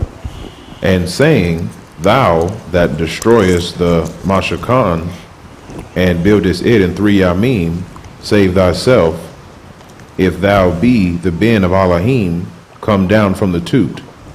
Likewise also the Rosh Kohanim, mocking him with the scribes and Zakan, said, He saved others, himself he cannot save. What happened? If he be the Malak of Yasharal, Let him do what? let him now come down from the toot. And We will among him. what happened? He trusted in Elohim, let him deliver him now, if he will have him. What happened? For he said, I am the Ben of Elohim. So what happened?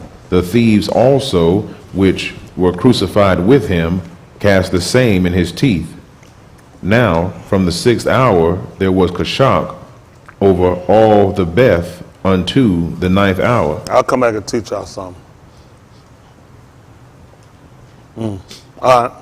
And about the 9th hour, Yahusha Sayak with a loud voice, saying, Ali, Ali, lama sabachthani, that is to say, my Elohim, why hast thou forsaken me? What happened? Some of them that stood there, when they heard that, said, This Ish calleth for Yahu. Let us do what? And straightway one of them ran and took a sponge and filled it with vinegar and put it on a reed and gave him to drink. The rest said, Let be, let us see whether Yahu will come to save him. Yahusha, when he had Saak again What did he do? with a loud voice, What did he do? yielded up the Ruach. At 1928, Ukanah, they call St. John.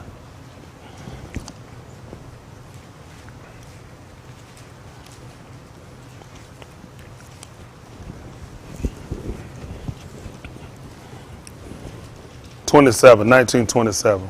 Listen to the book. Then saith he to the Methodist, Behold thy aim. And from that hour that Methodist took her into his own home. After this, Yahusha, knowing that all things were now accomplished, that the Sefer might be fulfilled, saith, I thirst. Now there was set a vessel full of vinegar, and they filled a sponge with vinegar, and put it upon hyssop, and put it to his mouth. When Yahusha therefore had received the vinegar, he said, It is finished. What happened? And he bowed his head, and gave up the Ruach. And what happened? The Yahudim therefore, because it was the preparation that the Basar should not remain upon the toot on the Shabbat Yom, Why? for that Shabbat Yom was a Shabbatum, So what happened? besought Pilate that their legs might be broken, and that they might be taken away. So what happened? Then came the soldiers, and brake the legs of the first and of the other, which was crucified with them. And what happened? But when they came to Yahusha, What did they do? and saw that he was moot already, So what did they do? they brake not his legs. So what did they do? But one of the soldiers with a spear pierced his side, And what happened? and forthwith came there out Dam and Mem. So what was the purpose of this? Flow out of his belly? The fountain. What was the fountain supposed to be for? Kata. Supposed to be for Qatar. Only thing you'll use for that is Dom. You got to use dam, which is blood. You're going to have to use it. You got to use it. And then you can use the water for doing what? Purifying. For purifying. But you know when it's supposed to happen, right? That day. When he was Kabul. So when you heard about them mourning in the 12th chapter, that's why you had to pay attention. He started letting you know how they were going to mourn apart. That's right. Every family apart. In the 12th chapter, he let you know. That's why he sent his mother, his aim away with Yehukanan. Right. Because they was of the same matah. That's right. He just told you how he was going to mourn. Every family was doing it separate. That's right. He couldn't just give it to everybody. They were all certain sets. That's right. That's why he could give it to him as well, because the scripture got to be fulfilled. You can't send her off into the house of Manasseh now, because she's going to tie into Louis. She's still Yehudi, so you got to watch where you're going to send her to. That's right. That's why he can tell her, behold, because everyone he found supposed to mourn separately. From that hour she went and became that became her son. The only way that happened, we the same family. That's right. Y'all ain't never had no aunt to raise you and be like your mama? And be like their child? Wow. Because we was listening, I was listening when he said they was going to mourn apart. These people was in the written just like one for their only son. That's right. Which lets me know that Yehukanan had to be of the same tribe, the same matah. That's right. When we heard 7:38, he that if any eats thirst, they didn't come unto me. So you just watch the fountain just get filled up because they didn't give him something to drink. So now we waiting for it now to flow. So in the last Yom, that great Yom of the Muhadidus, when he stood, and guess what he did? He sobbed. Same thing he did on him, Matthew. He sobbed. He cried out. After when they pierced him, he told you that there was going to be a fountain. It was going to be open. So we had to look and be paying attention. He had opened up the dam burst. It was going to be for Qatar. It got to be blood. It's going to be for purifying. That's what immersion was. It was about purifying. Hello? Yes, sir. We learned about purifying from being who? The Kohanim. We had the different washings. So we used Ma'im to wash because that was for purifying. We learned about the Dam because the Dam was for sin. Hold you got Matthew 27. 27, make it 21. 27, 23. Matthew.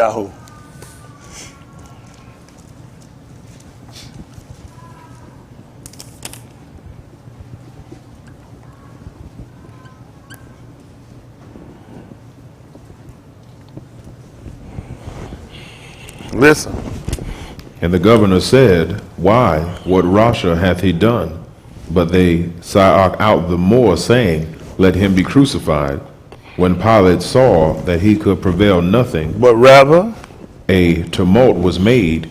He took Ma'im and washed his hands before the multitude, saying, I am innocent of the oh, and dam." you get me said that the book of Barashit chapter 9 and about verse 7. Listen, saying, I am called innocent Genesis. I am innocent. of the dam of this Sadak person, see ye to it. See that? I'm innocent of it. Tell me what happened. Then answered all the and said, I couldn't imagine. His dam, His who? his dam Do what? be on us, And on our benim. people understood it. When he told you to open up, so you can see how exactly how it worked. It's going to be for sin and for uncleanness. So we just found out when it opened up, that dam was on us. And on our benim. So what you going to need to have? Why? That's right, you had to purify. Let's see what happened in Barashit 9 and 6. Something to consider in it. Something to consider. So you're reading, I mean, it's a difference in reading something, and it's a difference in reading, and then you got comprehension. Isn't that right? Or the subject matter. Because you read 7:38, you can run through it if you want to, but he told you when it happened. But this he was talking about of the Ruach. Was they that receive that gonna believe on him. But the Ruach HaKodesh was not yet given because he had not yet been kabul. So when we should have been looking, so the people that was sitting there watching the 28th chapter, the 19th chapter book of Matthew, you kept reading down, it'll tell you, and they shall look on him. Whom they, that's right, they had to look on him. They had to see it. And you know what you can touch us, he went now. He said, he that saw it, he bear record. And he said his record is Ahmad. And he know he said Ahmad. And what was again why he said it? That you might believe. Because I'm trying to set you up where you can get it. Because you're going to continue. He's the only reason I said it so you could continue to believe. That's all they were doing. He was trying to make sure there was a continuation without break. Right? That's all he was doing. I'm just making sure it still keeps that there's no break. Hello? Why you think when they came to the thieves, what they do to them? They break the legs of the who? First and the other. When they came to Yahushua, Moved already. because there'd be a break that's going to mess up what you believe. There's no continuation. There had to be a continuation. But once there's a break, then there's a separation. It makes no sense to have a break. I'm trying to get you to believe. Then there can't be a break. Yochanan 10 and 30.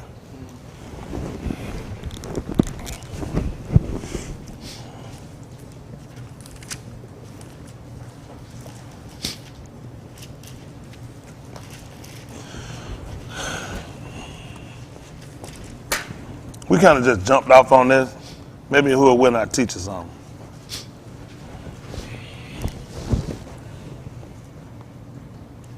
Listen to the book. I and my Abba are one. What happened? Then the Yaldim took up a bond again to bond him. Yahusha answered them. Who told her that? Who? But he just said, I am my Abba. That's a son and a father. That's what you're saying. So when you said Adam said it, who was Adam talking about? He was talking about his Ashar. He was talking about a man and a woman. Exactly. He was talking about a man and a woman. That's what he was talking about. 15 and 1. Book of Yochanan.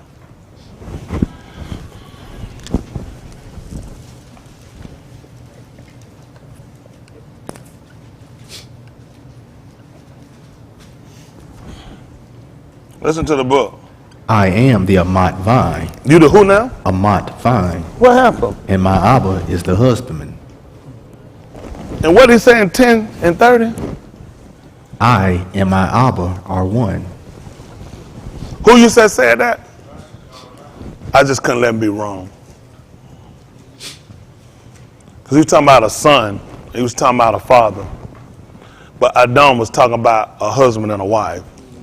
So I had to run you to 15 right quick. Mr. Hood knew somebody would doubt it. So he just told you he was the Mott vine. He said, my Abba is the husbandman. So he can justify the two being one. Just put in a feminine state. That's right. And show you a masculine state. That's right. Go figure. Y'all all right? Yes, sir. We'll finish up 10:32. Yes, sir. 10:31 be fine. Listen. Then the Yaldim took up a bond to bond him. Why? Yahusha answered them, many two works have I shewed you from my Abba. What happened? For which of those works do ye bond me? And what happened? The Yaldim answered him, saying, for a two work See that? For a two word. we bond thee not, We do not stone you. What happened? but for blasphemy, and because that thou, being a ish, makest thyself Elohim. Listen what happened. Yahusha answered They them, knew that. They knew that. Yahushua answered and said, is it not written in your Torah, that what happened? I said ye are Elohim? And what happened? If he called them Elohim, Unto whom? the debar of Elohim came. Then the who? Shapher cannot be broken. What happened? Say ye of him whom the Abba hath kabod and sent into the Arats, thou blasphemest. Because I said, I am the ben of Elohim. What happened? If I do not the works of my Abba, among me not. What happened? But if I do, though ye among not me, Yeah. among the works, Listen. that ye may know, and among that the Abba is in me, And I in him. what happened? Therefore they sought again to take him, but he escaped out of their hand. He come here to make sure the scripture couldn't be broken. If they'd have threw them rock, they'd have no doubt, they'd have broke something. They'd have broke something. Something would have got broken, you start throwing them rocks. That's how important it is for what you believe. Nothing can be broken. This thing had the line and measure up just like he said it.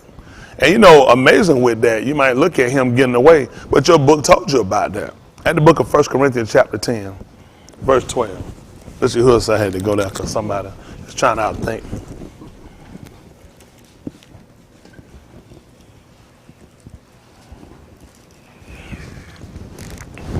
We'll do 10 and 12, 1 Corinthians. Listen to the book. Wherefore, let him that thinketh he standeth Take what? heed, lest he fall. So what happened? There hath no temptation taken you, Except? but such as is common to each. What about Elohim? But Elohim is Amunah, So what happened? who will not suffer you to be tempted Test it. above that ye are able, So what happened? but will with the temptation And with the testing, also make a way to escape, that's how he got out of there. That you might believe. Yes, sir. He wasn't the first. Was he the only person ever been to be stoned? So he just tells you that's coming. That happens.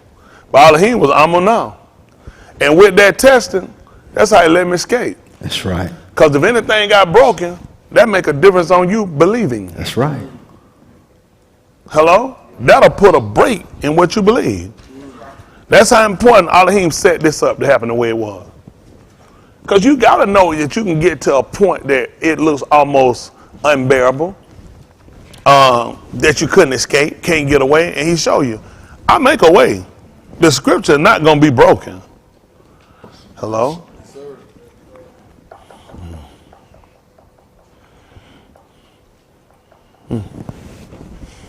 First Corinthians.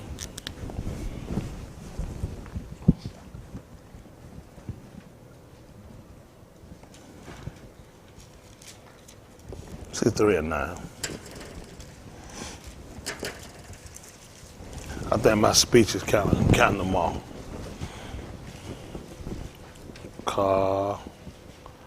Kaba, Kook, Q-U-Q, Kaba, Kook. They call Habakkuk, Bakuk, 2 and 1. Listen to the book.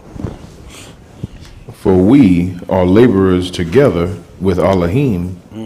Ye are Elohim's husbandry, ye are Elohim's building.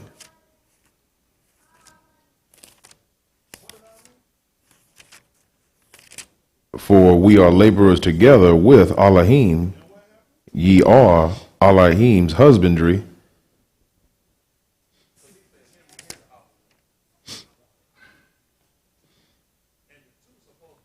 One.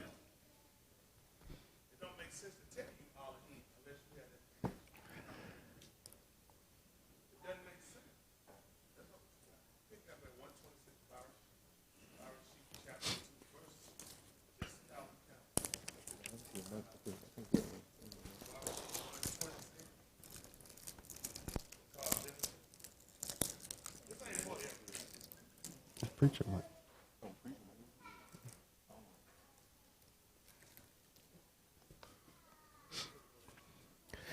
And Elohim said, let us make Ish in our image, our likeness. Let them have dominion over the fish of the yam, over the fowl of the air, and over the cattle, and over all the arats, and over every creeping thing that creepeth upon the arats. So Elohim created Ish in his own image. In the image of Elohim created he him. Male and female created he them.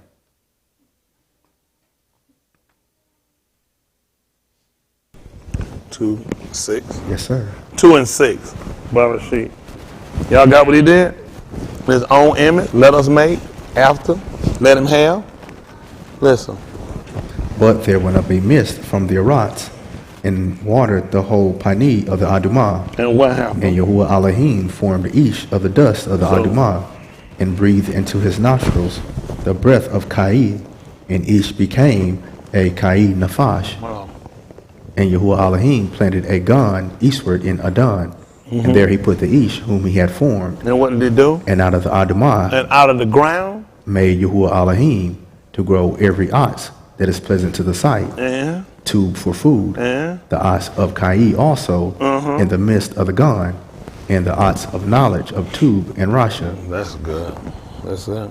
So that's why we look at how he created, how he made, after his image, after his likeness. So you know when he made Ish, he made him from the ground. That's right. That's the same thing he did with every tree, That's right. every plant. That's right. He made it come up from the ground. That's right. So when he put the simulation or put the description of him being the husbandman and us being the product of what he planted, we understood the correlation. You know, they'll even tell you that man is one with nature, That's right. simply because he comes from the rocks. That's right. Isn't that right? Nature determines things. Don't cut your nails. You know what they'll do? Grow. Yeah. Get dirt on them, they'll grow. That's amazing. That's what you do with the ground. You have a law code that if you don't cut your hair, you know what it'll do? It'll grow. Just like with a tree. So you have to prune it and cut it and trim it. Same stuff you do. Same correlation with nature. Hello? The same thing. Trees will bear fruit. So do you. Hello? When a tree doesn't, it's considered barren or a dead tree. He looks at when we don't produce fruit conducive that could be eaten, the fruit and the promise. And my fellow ground was broken by thunderous. I don't know, it just came on me for somewhere. I just came up with it. Y'all ain't never heard that before, have you? Yes, sir. Just check it. But you understand how we can correlate a lot of these things together. So now what we look at, first he gave us the understanding that they had in the garden. Before they ever produced children, they understood productivity. They understood growth, and they understood culturing something to grow. The purpose he put the man there so he could till and keep, so he could regulate. That was the purpose he was there. So when he got a child, guess what he knew? He knew how to train them up in the way they supposed to grow. So when they were old, they wouldn't depart. So once you get a tree up to a certain point, as they get older, it'll keep going the same way. So they understood how to, you know what I'm saying, how they supposed to rear up a child. They knew how to rear up buildings from that. We went into doing carpentry work. We understood about rearing things up from knowing that from the ox. And knowing how things work. See, the stuff that people do now, it can't possibly make sense to you unless you understand things the way they did. He never gave them children say, that go with this. They had to understand how nature worked to understand the mind and the productivity of a child and how you get a generation to repeat the same actions. Which means everything in the gun had to be shown and structured. It had to be kept and regulated the same way you do with a child. When that child goes up, that child will repeat the same action. When he told the ox that they were supposed to bring forth fruit after what? His own kind. First he told you what about the tree, the ox. No, it was good. Now repeat the same actions. First time I told it was good. Then I wanted to repeat the same action. You ain't gonna believe what happened. They was gonna have to continue. Continue. No break. So we understood patterns. Got it? You're trying to look at this again. Your Western, Eastern culture, you got to start looking at what did they understand. He did not give them children. He gave them things that they could see and watch how they operated. Even the fact that he brought animals to them so they understood about an adult, about a flock or a fold or a congregation even before they got people. Because you got to understand temperaments. Hello? Certain animals have higher temperaments than others. That's right. So when they got people or came in, the people starting to populate, he understood temperament. Hello? He understood that people actually measuring up to their Shem name. Because to every one of them, he gave them Shems. That's right. You know what happened when we started having Benin? We gave them Shem. And they were supposed to measure out to their Shem. There were certain temperaments about the children that we gave them their Shem. There was certain temperament and actions about those animals. The reason he gave them their names. Hello? See, we didn't get an opportunity to see it the way they saw it, but now we get an opportunity to go back and reassess, so we can really grasp what it was that he gave, or what it was he was trying to get them to comprehend. The heights, the width, the depth of his information. That's what we were lacking. Make sense? So now you just came along and he just said he was the husbandman, and then he said, did I not say in your Torah that you were Elohim? Yeah. So meaning, if you don't believe me, you don't believe what it say about you. You can't believe what it say about you. Because now he just came along and said that you were Elohim workmanship. That he was your husbandman. Which means that you were one and the same with and connected with and come out from. Go figure. Finish up that 1 Corinthians 3rd chapter. What verse we at now? 10, 11? Where we at? Verse 9. Verse 9, 1 Corinthians. Listen to the book.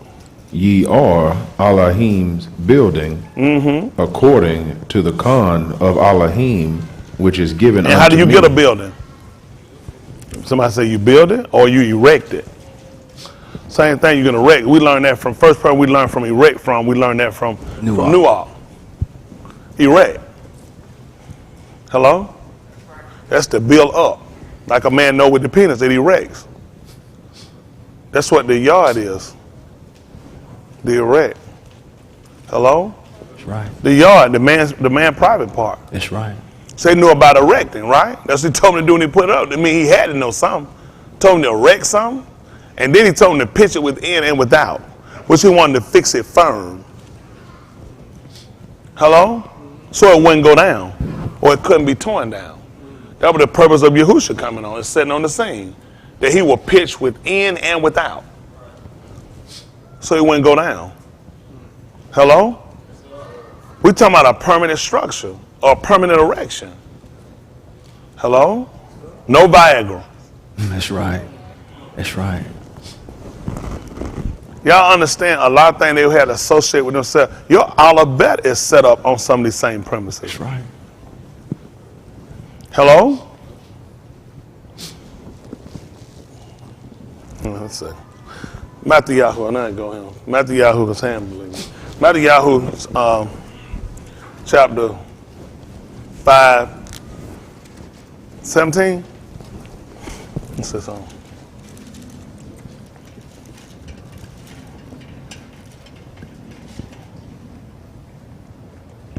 Listen to the book. Think not that I'm come to destroy the Torah or the Nabaim. They're going to be hard on some folks. They start thinking it'll be over with. Don't do it. Think not. I'm coming to destroy the Torah nor the Nabaim. What happened? I'm not come to destroy, See that? What you can't do? but to fulfill. See that? I can't complete. When something fulfilled too is also complete. Y'all know that? He said I was coming to complete it. So it don't make sense. He had to come and complete the building. Hello? He had to complete the structure. So what you want me to do? For Amat, I say unto you, That what happened? till Shamayim and Arat's pass, See that? Until they be removed. one jot or one tittle. What is a jot? What is a jot? A J-O-T. Jot. That's how they spell it. Yes, sir. Jot. What's a jot? It's going to stem from your Latin. It's going to stem from your Greek. Iota. Iota. It's the 8th alphabet of the Greek alphabet. Iota. He told you jot. Does it make sense that he would talk to you about an iota? It makes sense that he would have talked to the Mathetes, his students, and he'd have been speaking Latin. He'd been speaking Greek to them. Makes sense that he would have told them not the smallest yard. That's your 10th alphabet. When they write it in the modern, it's small before it get erected. Not the smallest penis. I know, it's funny. It is. But it's the yard for us. The 10th alphabet. The 8th alphabet is the iota, the Greek. And he said not the smallest one. So now you understand when he told him to erect.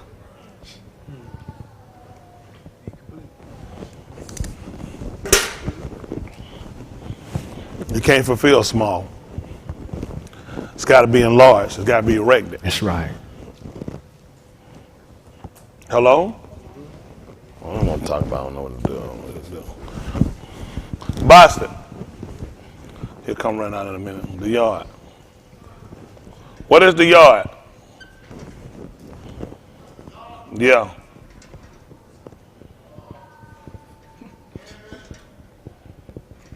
So I believe the man private part. The man private part? Yeah, man. So can you believe he told him that? Like the smallest penis, the yard, should an inner wide pass to all be fulfilled.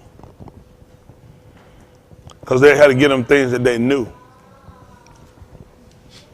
People don't know about no iota. That's right. What you saying don't make one iota sense. That's right. Don't make one iota sense. Hello? That's right. So they gave you Greek. They put jot. No, you wouldn't know no different. You wouldn't know no iota. You wouldn't know it was the 8th alphabet for them for their Greek. So what did he do? He gave you me. So somebody could teach you. That's right. Hello? I don't know. Don't worry about it. Don't worry about it. Let's finish up down here. I don't mean to throw y'all. I jumped all off and put up here. I don't know what's going on. Listen. The ninth, look at it, I think it's the 10th, isn't it? It's the 10th. It's the 10th. Yeah, I said the 10th. Our the 8th is the yard. Right?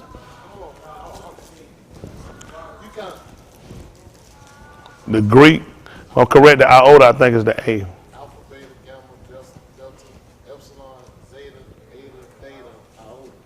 Iota's the 9th? They probably moved it. They probably moved it. They probably changed it up now. It's the 9th. Let's cut it on. Oh, yeah, that's it. Oh, hit that light over there. Hit that.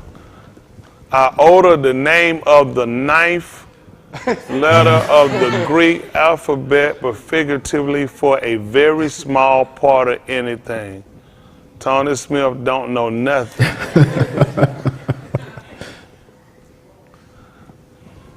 But the 10th letter of the Abri alphabet, the jot, is going to put you at the yard.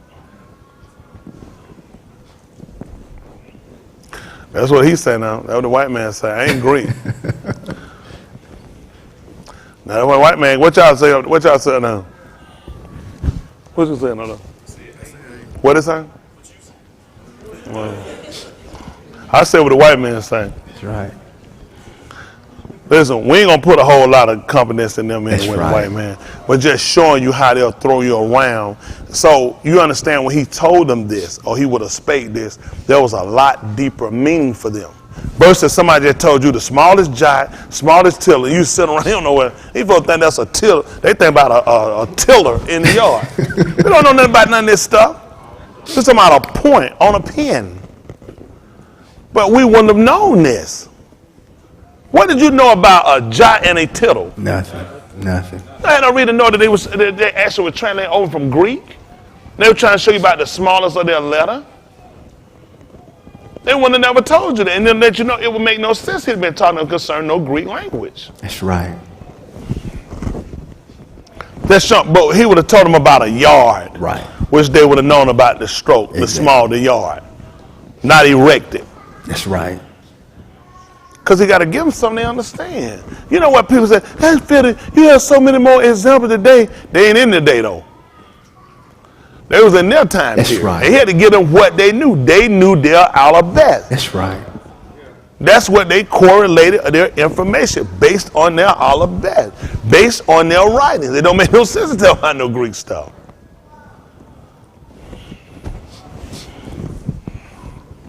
A lot of stuff they giving us. This is why it's so important. We read, we have to go back and make sure we master what we understand by not thinking so westernized.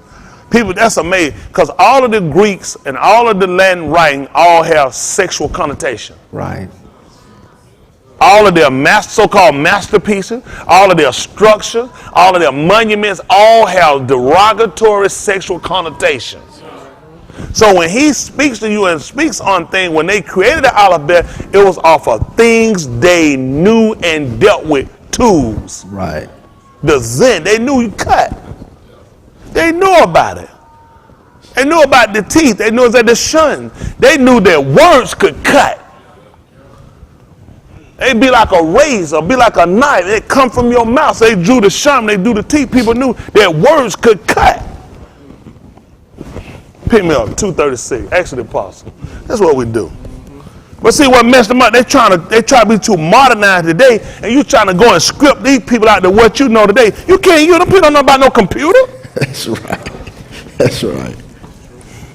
Gotta get them folks talking Abraham algorithm.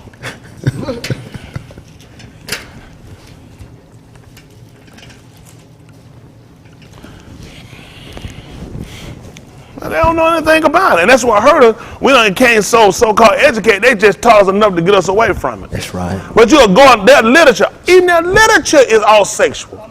You can't read these people and don't come into some type of sexual romance or connotation. That's right. So now when he comes along to the yacht, this is what they knew. They only had a certain amount of things that they used that they could keep correlating back into other verbiage, and people got an understanding of it. People come along today, man, play football. 2019, what is it, 2020, they said, and man scored. They said, man run, man just got 2 yards. 2 yards, that's right. Huh? Yes, sir. How many you got to get for us a first down? 10. That's right. You got to erect it full. That's right. You got to fulfill. Isn't that right? That's all you get another play. That's right. And you're going to keep playing. Isn't that right? Or y'all want to know. That's right. So they understood. These people take your stuff with all the Greek mathematics they got. Why are they using the yard? Why are they using centimeters? Mm-hmm. That's how they get you every time. Make a fool out of you. Take your stuff, turn around, give you somebody, and come back and use your stuff. You'd be too stupid to even catch it. Why are they using your stuff now? That's a Greek. They use Roman numerals to tell you when the Super Bowl gonna be, and still use yards. Don't even make sense. Listen to the book. Therefore, let all the Beth of Yasharal know assuredly that Elohim hath made that same Yahusha, whom ye have crucified, both Adon and Mashiach. Tell me what they did when they saw it. Now, when they heard this, they were pricked in their lob. What do that? What weapon he used? The shun. They understood that. See, people knew they used the shun. All way he could have cut them if he didn't have a literal sword or a zen, it had to be his words. It had to be his words. So they understood. They used certain things to come out and realize words could hurt you. Hello? Words could hurt you. So they understood it based off of the things that they used, and they could constantly keep putting them back together, and they could formulate paragraphs, as you would call them, their sentences, or make statements based off of our alphabet. So a certain thing they used, and he could tell them that they knew, based from the alphabet, I comprehend what you said. Hello? I knew it had to be the shun. Because it would come out, and then you look at the paw. Let them know it came out from his mouth. Right? That's right. The paw, you understood it. From the mouth, you also can get knowledge. That's right. There's a lot of things they earn, even from the eye. There are a lot of things you can learn visually. So now when I do the I can put knowledge. And I can get understanding when I see it. Even from the rod, the stick. Because you can pop, a little child, you can pop them with something, they can realize the kid, like, I don't need to be doing that. That's right. They can learn that when they did it with animals. They took their stick and they could correct them. That's right. They realized who would have it. That would be the person in charge, the lumber, the shepherd, the rod would have it. That's right. It can help you. It can show you which way to go. Couldn't it? The rod. Directional. So that's what we look. And he learned that rod and that staff, what they do. Sometimes a child need a little comfort. Sometimes I need to take this to the stick, take a switch. We going to it was more switches. Yes, right. That's right. Amazing. Took it from the rod. Yep. Had belts. That's Go, right. go get me a stick. Switch. That's right. Go get me a switch. That's right. Big man, you know they take that thing to correct you, wouldn't That's it? right. Now they tell you, no, I don't use no stick. Because these white people know if you kept playing with this stuff, that you can people say, I need a stick. I need a switch. That's right. I don't know, bet that thing. That's right. Folks knew it. That's right. That thing catch you too. You hit the moon, pop you in the face. You be that thing, hit you go. Mama said, I'm sorry hitting your face, but you kept moving. She wait about come back, head down, pop this other there. Keep moving, quit moving. That thing put some get up in you. Because you know what, white people, they started saying it was inhumane. You don't hit no kid with no stick and be beating them. Because they knew you kept on that you were going to be formulating something. Yep. That you realized that the rod could correct. Yes, sir. You were phony, he gave you the belt. He just steadily been grasping you, moving you away. That's what they knew. Isn't that right? He told you to withhold not correction from a child. But if thou beat him with a belt, Right. they'll take all that out. He said you're delivering. You're delivering his nefesh from Sheol. That's why they hit Yahushua with it. That's why they had to hit him with it. Y'all know with that imperative, when they were taking, they had to hit him with that rod before he died. Think about somebody say, you know what? I can't do it. But he knew what he was doing because he told you he would have been an Ish. A grown man, your Ben, that make you a child. That make you my child. Then I can whip you. I can whip my child. Think about the fact he gave to us, and we call him determined son of Ish, Ben a man, son of man, Ben of Ish for us, which would give you the authority to be able to whip him.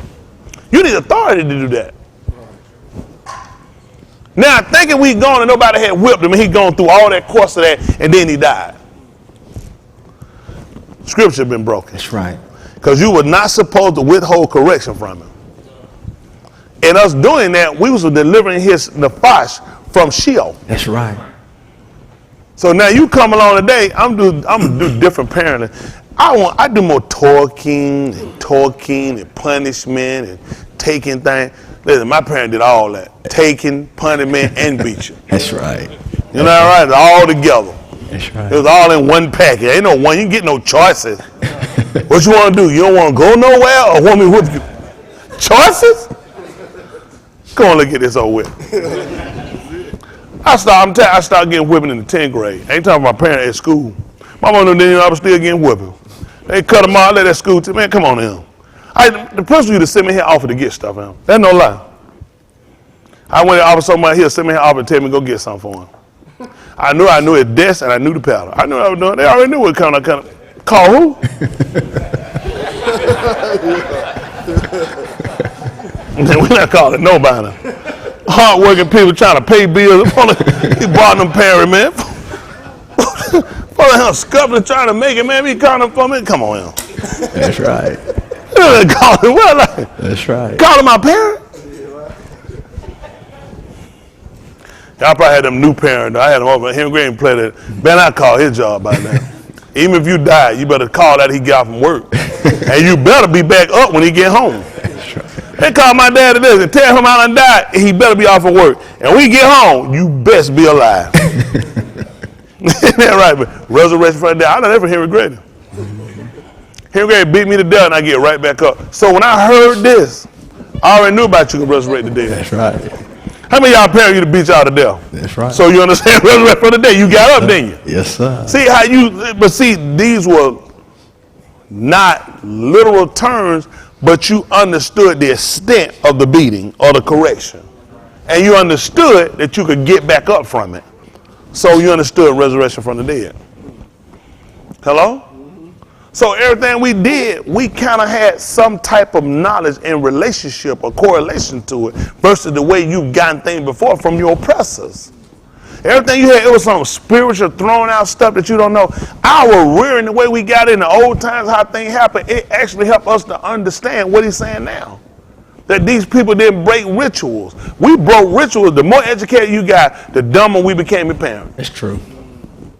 I see some of y'all logic with kids, some of the stuff with kids. I was like, it's just this new.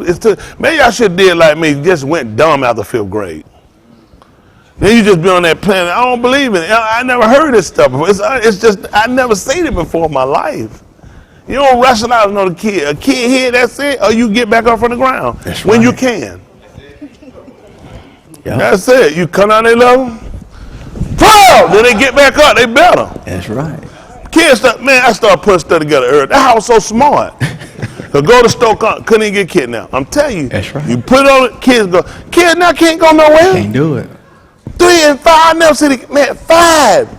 Strike me down and walk to school. Yes, sir. I'm talking about walk to school. That's It be right. dark. The time savers, listen, Yeah. straight school. I ain't going nowhere. I ain't gonna go to school. I'm 5. I'm dumb. I wasn't dumb. No, sir. One time, my mom went, one time. Walk me to, come up our street, make a right, make a left. You go down, you make another left. That's you go it. down, you make another left. You go down, you make a right, and that take you straight to the school. That's it.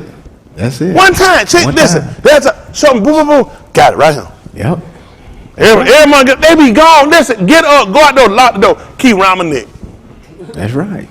Listen, better not lose it. Lose that key, listen. You be standing outside out, here they come. You know what is it? Nigga, where my key? This bad.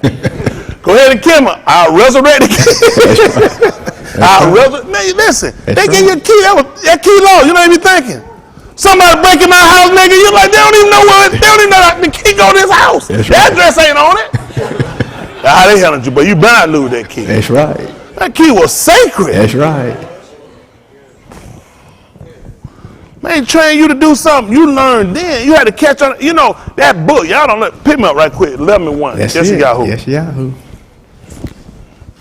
That's dangerous.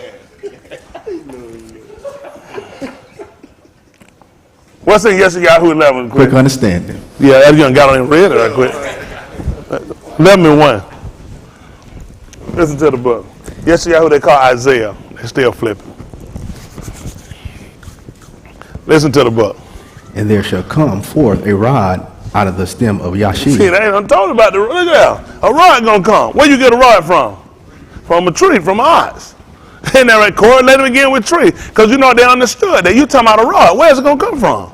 It's gotta stem from an ox, from a tree.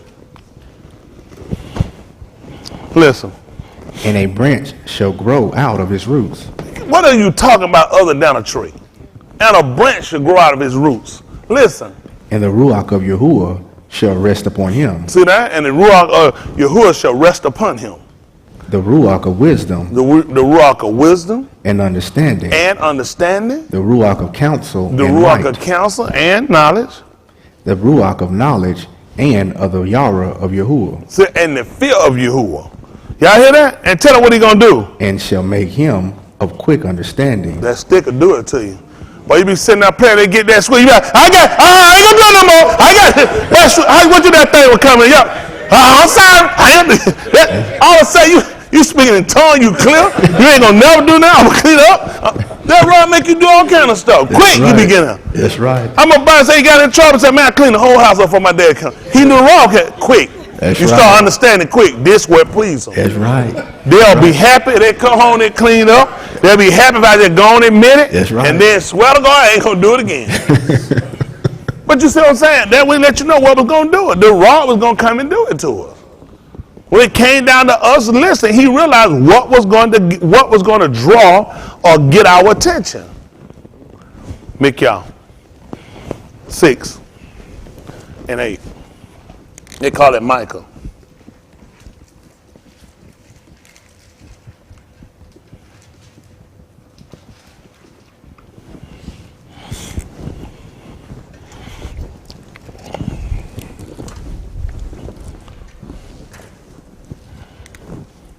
Listen. He hath shewed thee, O Ish. What happened? He hath shewed thee, O Ish. Uh-huh. What is tube? See that? What is two? What were they asking before this? What to please him? What he like? What he like? Isn't that right? What pleased him? What was satisfying?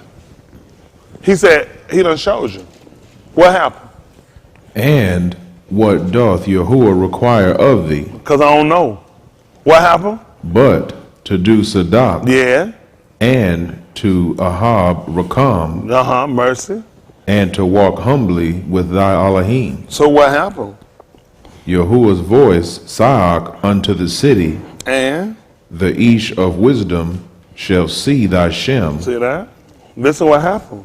Hear ye the rod, And, who hath appointed it. that'll teach you. See, that's what you find when you find the alignment.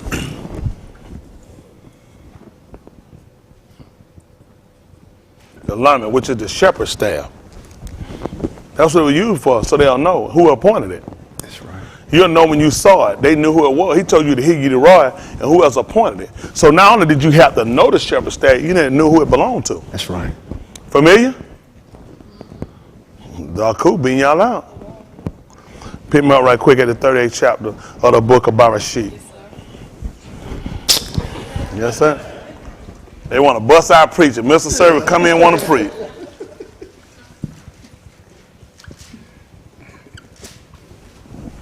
$38 and see if it's 19. See if I'm too far down. 38:19. Barashit. They call it Genesis. 38 and 19. Listen to the book. And she arose and went away and laid by her veil from her and put on the garments of her widowhood. And Yehuda sent the kid by the hand of his Ra'ah the Adulamite to receive his pledge from the Ashah's hand, but he found her not. Then he asked the Anashim of that place, saying, Where is the harlot that was openly by the wayside? And they said, There was no harlot in this place. And he turned to Yehuda and said, I cannot find her. And also the Anashim of that place said that there was no harlot in that place. And Yehuda said, Let her take it to her. Let us or let her? Let her take it to her. Let her take it to her? Lest we take it to her? Let her Let take her take it to her. No, that speech don't make sense. Had to be, we had to take it to her. That's confusing. She can't take it to herself. That's just a print problem. That don't make no sense. That's what happened to these transgeneration. That's right. Transgender book. I don't know how she gonna take it to herself. Had to be lest we take it to her. Let me hear what the next statement is. Lest we be ashamed. Yeah, I know it had to be lest we take it to her. It can't be let her take it to her. It don't make sense. It'd be unless we take it to her, we're going to be shamed. Because we've broken our vow. Hello? That's right. Well, that's it. Don't be shamed. Probably be humiliated to be a liar. That's Before, right. see, people look at being a liar, it's humiliating. That's right. Because, see, he gave them his word. Go figure. Listen. Behold, I sent this kid, and thou hast not found her. And it came to pass, about 3 yards after, that it was told Yehuda, saying, Tamar, thy Both-in-law, hath played the harlot. Y'all see that? Why was it 3 yards? They found out. Huh? Because what happened? Now go ahead. What you going to say? That's right. Her stomach raised. That's why it was 3 yards, they told it. Because they could see her stomach raised in 3 yards. That's how I could tell you who she had got up. He told you in 3 yards he was going to get up. I know you looking at 3 months and they looking at 3 days. It's kind of like, but you know he was your cold. And because he harped her with, it seemed but a few days. That's right. Seemed but a few days. In 3 yards, what you think happened? He raised up. In 3 yards, they could see her belly had swollen. Hello? They could see it started erecting, like a penis. Hello? All right, listen. Tamar, thy Both-in-law, hath played the harlot, and also, behold, she is with Yaled See that? Listen. by a whoredom. And Yehuda said, Bring her forth, and let her be burnt.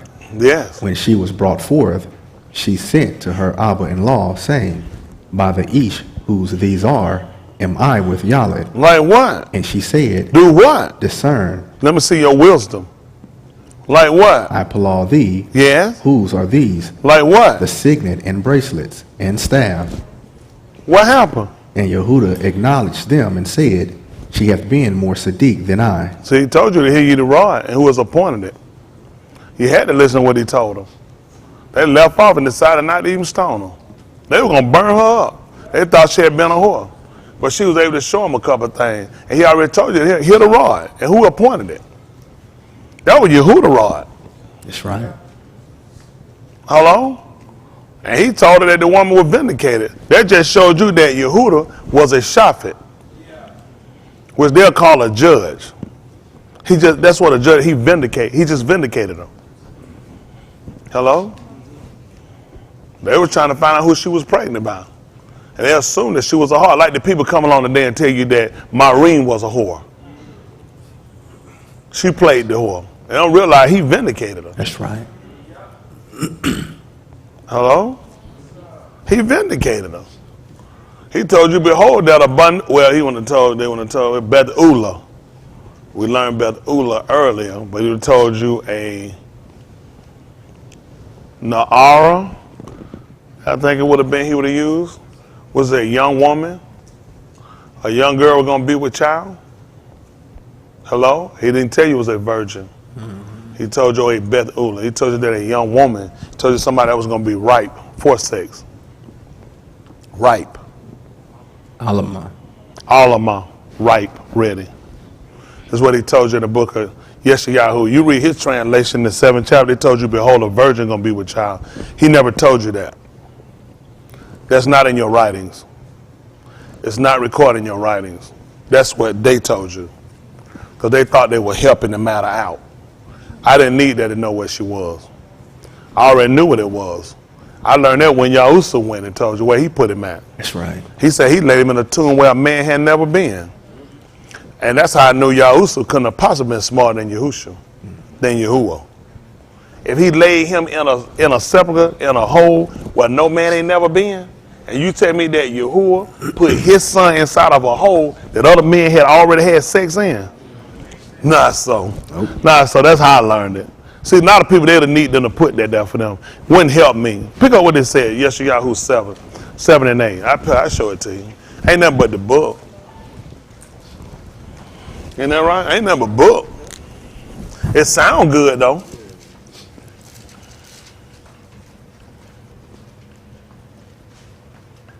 They call it Isaiah. Was it 7 and 6? 7 and 7. Listen. Thus saith Yahuwah Elohim, it shall not stand, neither shall it come to pass, for the head of Amram is Damascus, and the head of Damascus is Rezin, and within 65 years shall Ephraim be broken, that it be not a arm, and the head of Ephraim is Samaria, and the head of Samaria is Remaliah's Ben. If ye will not Ammon, surely ye shall not be established. See that? If you will not believe, you will not be established. See that? That's how important for you to get that start and then to continue. Listen. Moreover, Yahuwah spake again unto Ahaz, saying, Ask thee a ot of Yahuwah thy Elohim, ask it either in the depth or in the height above. That makes sense for us, don't it? How we learn that? 53. In Bereshit. In Bereshit 1 and 1, he told you what Elohim did. He created the Shamayim. He told you he put his ots. He told you he created the Aras, and he put a ot. So he told you in the beginning that he put a sign in the Shamayim. He put his sign in the Shamayim.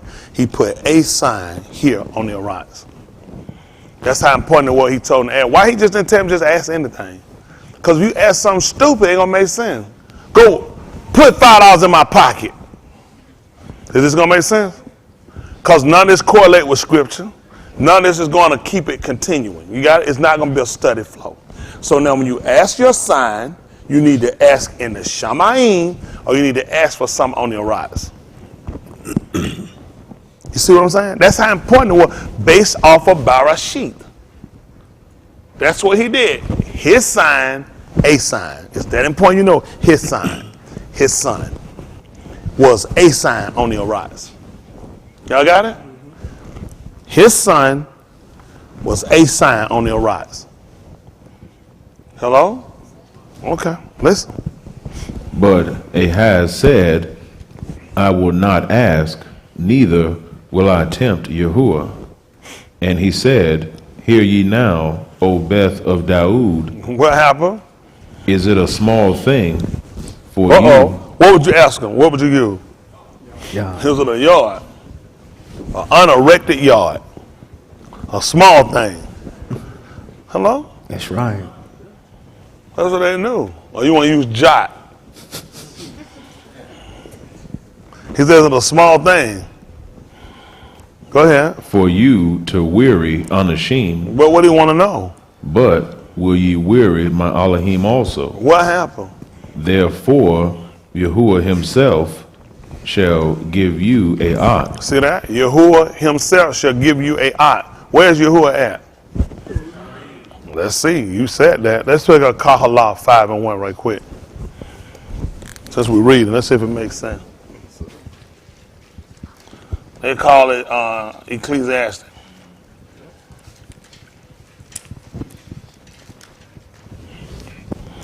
Isn't that right? Listen to the book. Keep thy foot. You got a nice little hand right now, Cam. You used to be in school, you to pay attention to stuff. I ain't like you in school. Feel like that make you sick. Them before make you look like a dummy. They just stop doing their work, then everybody looks smart. Go ahead. Keep thy foot when thou goest to the house of Elohim. And what you want me to do? Be more ready to hear, Then, to give the sacrifice of fools. I'm finna be confused. Tell me why. For they consider not that they do rasha. Like what happened? Be not rash with thy mouth, Yeah. and let not thine lob be hasty to utter anything before Elohim. You said do what? Be careful what I say before Elohim. Be not rash with thy mouth, and let not thine lob be hasty to utter anything before Elohim.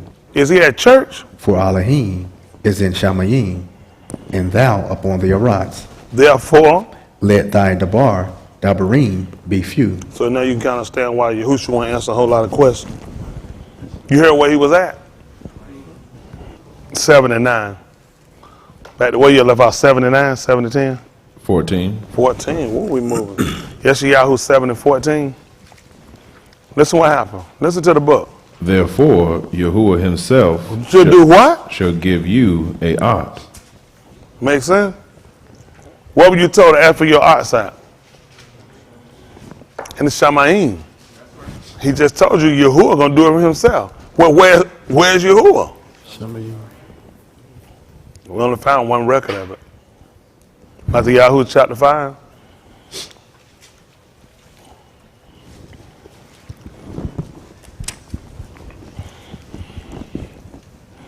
See if it's 5 and 20, might be 30. Matthew Yahoo 5. Listen to the book. For I say unto you, that except your Sadiq shall exceed the Sadiq of the scribes and Pharisees, ye shall in no case enter into the Malkuth of Hashamayim. Ye have heard that it was said by them of old time, Thou shalt not kill, and whosoever shall kill shall be in danger of Mashpah. Go down Batman, was it 25 or 30? That was 20. That was 20. So let's see what 30 say. Yes, sir. So you're talking about the marriage. Listen. And if thy right hand offend thee, cut it off, and cast it from thee. For it is profitable for thee that one of thy members should perish, and not that the whole basar should be cast into Sheol. It hath been said, whosoever should put away his ashah, let him give her a writing of divorcement. But I say unto you, that whosoever should put away his ashah, saving for the cause of fornication, causeth her to commit adultery. And whosoever shall marry her that is divorced, committeth adultery. Again, ye have heard that it hath been said by them of old time, Thou shalt not forswear thyself, but shalt perform unto the Adon thine oaths. But I say unto you, What you want me to tell? What you gonna tell me? swear not at all, neither by Shamayim. You said do what now? Swear not at all, neither by Shamayim. What? for it is Elohim's throne. So we sure now where he at? Hello? We'll be sure about where he at. So now he just told him to ask him, he just told him what to ask. Ask me for a ox in the Shamayim, and I'll give you one on the Arise. He said he wouldn't do it. He said, okay, let them know. Then I'm going to give him a sign. So it's got to be coming from Shamayim. And it's got to be on the Arise. This is what he told you at the 7 and 15. 7:15, Yeshayahu. I hope y'all getting something out of this.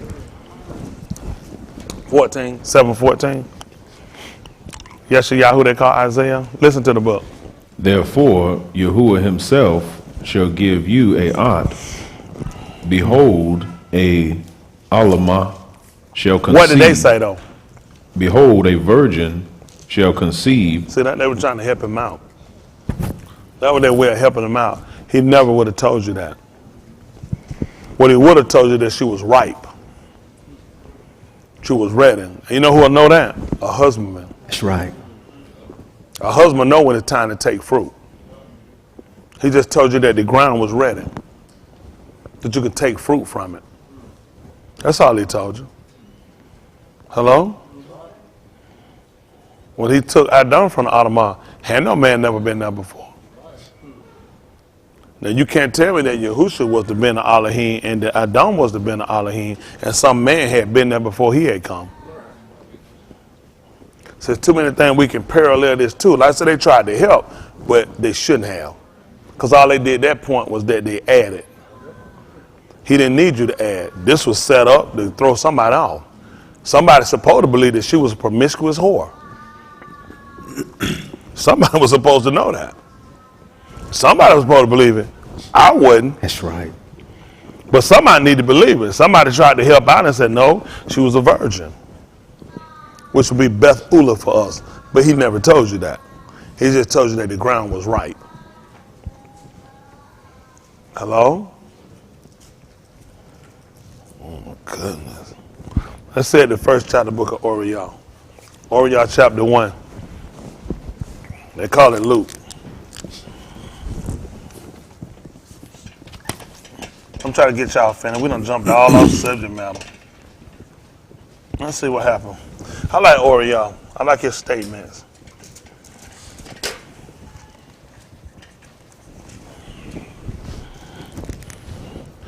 Yah shineth. Listen.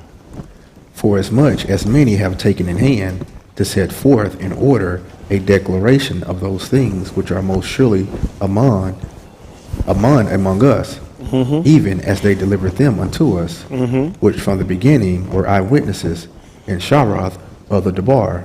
So what would they have gotten from being eyewitnesses? Knowledge. Exactly right. So it makes sense for them to be all in there. You think about it. How you gonna go and teach all nations and you don't have the own?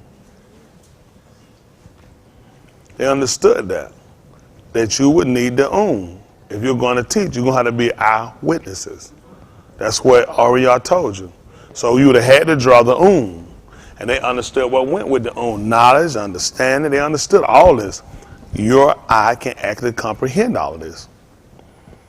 Give you a deeper depth of perception. Listen.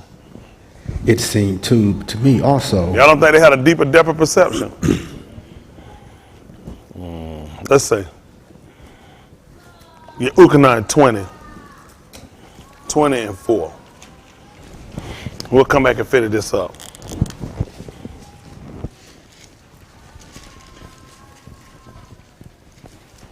They call it John. Listen to the book. So they ran both together, and the other Methodist did outrun Cuff, and Zach? came first to the sepulchre. And he, stooping down and looking in, saw the linen clothes lying, yet went he not in. Then cometh Shimon Cuff following him, and went into the sepulchre, and seeth the linen clothes lie, and the napkin that was about his head, Doing what? not lying with the linen clothes, but wrapped together and a Malkum by itself. So let me ask you a question. How did they see? Deeper depth of perception. They were able to go in and see exactly where everything was. That knowledge came along and informed us. They give us knowledge. And gave us an understanding. You see what happened with the get a deeper. No. So you know what I'm saying? They had a deeper understanding of things than what we had. So you had to understand that all of that is so, it just really just sets things up for us to really get a really good understanding. A really good when you understand why they use these different objects, why they use these different particulars that they use, and what are the meanings of them, it's like, wow, that makes a lot of 5 of them. Make 5 cents. Deeper depth of perception. Don't you know when you build a cave, you make it deep? That's why he went in, he could actually see. I see what this is and that is, and they not together. He separated them. So had a deeper depth of perception. And he knew what was about his face and the other one that wrapped his body up. He said, I just looked at them, I'll be honest with you, man. I was so excited, I ain't pay attention to what was what. Then you ain't got no understanding. Having eyes and don't even see. When he was telling about having eyes, he was telling them that they didn't understand, they ain't had no knowledge. Why? How you have eyes and don't see? Or was he telling them that they see things and they couldn't comprehend it? That they didn't understand it and they didn't have any knowledge? See, the stuff that you think you don't know. The only way it'll make sense for them is that they understand what the is. That you are looking at something and you have no knowledge and you don't understand what you're doing. He told me in the 22nd chapter of the book of Matthew that they did err. See that? Not having sight. That's what he tried to let them know. You were erring because you didn't have knowledge. Your own is not working. You have no depth of perception. Which means I got to look at him and see further. The fact that your Ukanan can see him coming and call him the Lamb of Elohim. Foresight. All that come with the Hello? Yeah. That you could look at him and know that he was the Ben of Elohim. Hello? That's a lot to be able to put together through the sight of the eye. Yeah. And then after the hearing of the ear, all these things are important for us. Hello? Y'all impressed with Ray Charles, that little piano stuff, ain't it? Walking by kicking them walls and saying that stuff. I don't do nothing, I just be walking. Why you impressed with me? They be all this saying, man, on heroin. Isn't that right, that boy? That's right, that boy. Now blowed your mind. In. Man, I stole gospel song and I changed the lyric and I blowed their mind. Wife gonna pay him all that money, trick niggas and pull them out. No, don't let these folks impression. I'm looking at somebody with the understanding. How when Yahushua came, he came that we might receive our own. Y'all understand that? He came that you might receive. Was everybody literally blind? They were blind when they came to understanding. They were blind when they came to knowledge. So he came that we might receive our own. Hello? Come on, finish this up so I can go. So that's good. Jump back over right quick and finish up this Oriyah chapter 1 and then finish up that I think Matthew 27:53. I try to let y'all go. I don't talk long enough. Now whether you get it or not is up to you. It's up to you to have the own. Because you get information. You have to go back on there, you source the information, so you make sure you got it and make sure that's the way you see it. Don't let nobody see for you. You need to see for yourself. Listen. Continuing to verse 3. Yeah. It seemed to me also, having had perfect understanding of all things from the very first, to write unto thee in order, most excellent Theophilus, that thou mayest know the certainty of those things wherein thou hast been instructed. There was in those Yamim of Herod, the Malach of Yehuda, a certain Kahan named Zechariah of the course of Abiah, and his Ashah was other Banuth of Aharon, and her Shem was Al-Yashaba. And they were both Sadiq before Elohim, Go ahead. walking in all the Amar and ordinances of Yahuwah blameless. You know what in the book of Tahalim told him to do? What did thou ask him to do? He went to a restaurant. What you do? Order. Order my step. Order. He told him to order his steps in his debar. And let not Qatar have any dominion over me. So the only way it can happen, it worked for them too. We'll quote and say, what David said. The book just said that that's what he did to them. Right. That they walked in all of the Torah. That's how they were Sadiq. You want to be Sadiq, walk in all the Torah. That's what 2 Timothy 3:16 said. It was given by inspiration. He was inspired so they could be what? Perfect. Perfect. And he would happen to just be an Isha Elohim. Yep. And the book just told he was perfect. What about a perfect but Yahusha? Abraham was perfect. That's right. EU was perfect. Perfect. Nuart was perfect. Perfect. I know what you think you got on him, but I'm here to defend him. Yes, sir. And then you want to use it, I'll knock it down for you. Go figure. That's right. Listen. And they had no Yalid, because that Al-Yashaba was barren, and they both were now well stricken in years. And it came to pass that while he executed the Kahan's office before Elohim in the order of his course, according to the custom of the Kahan's office, his lot was to burn incense when he went into the Mashakan That was his part. Go ahead. of Yahuwah. And the whole multitude of the arm were palawing without at the time of incense. And there appeared unto him a Malaki of Yahuwah standing on the right side of the altar of incense. And when Zachariah saw him, he was troubled, and Yara fell upon him. But the Malaki said unto him, Yara not, Zachariah, for thy Palal is heard, and thy Ashah, Al-Yashaba, shall bear thee a being. And thou shalt call his Shem Yehukanan, and thou shalt have joy and gladness, and many shall rejoice at his birth. For he shall be great in the sight of Yahuwah, and shall drink neither wine nor strong drink, and he shall be filled with the Ruach HaKadosh, even from his Aim's womb.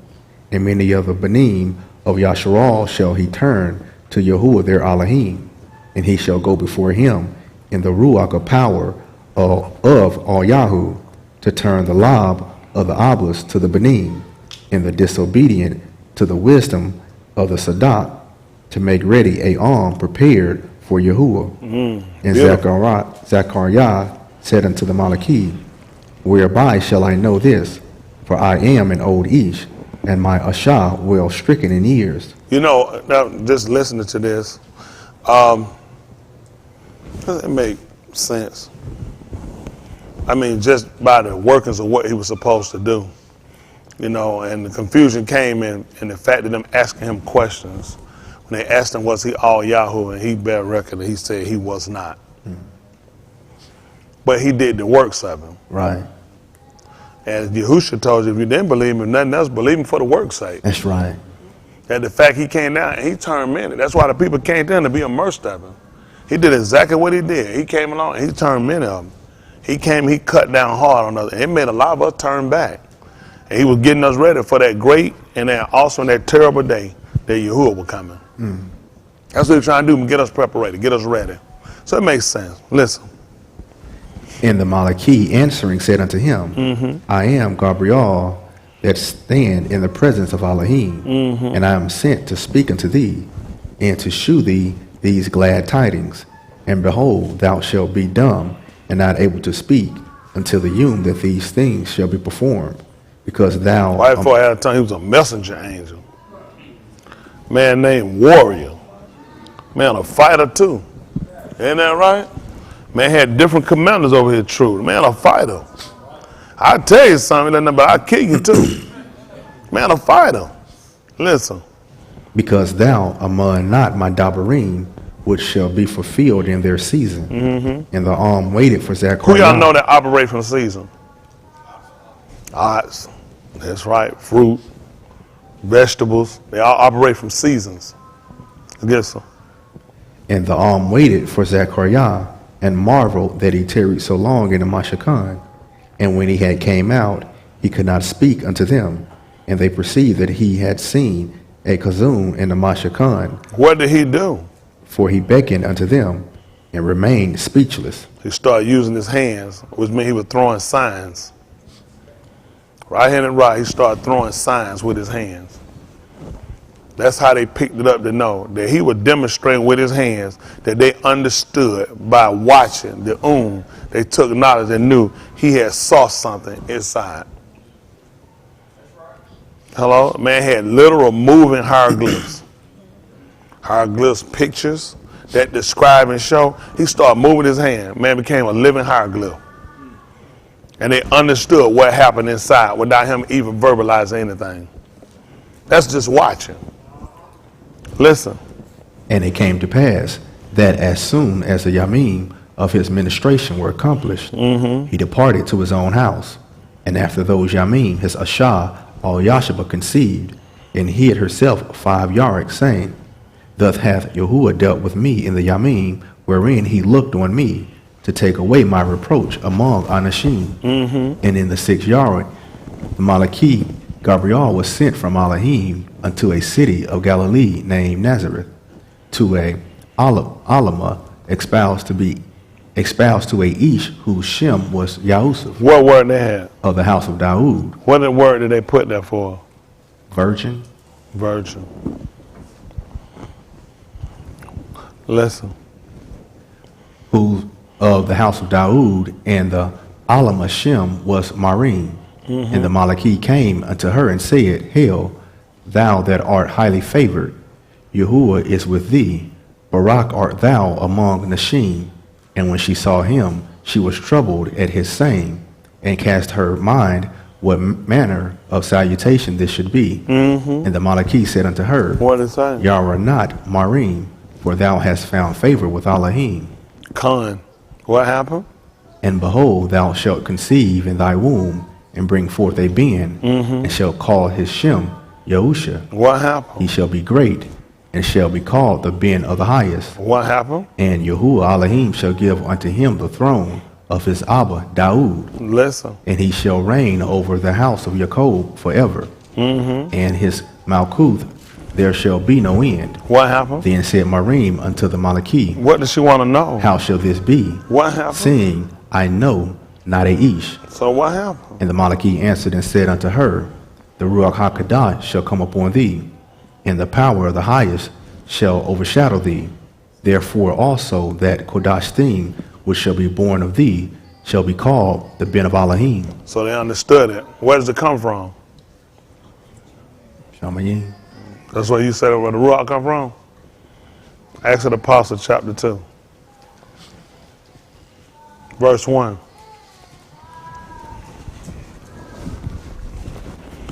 Acts chapter 2, verse 1.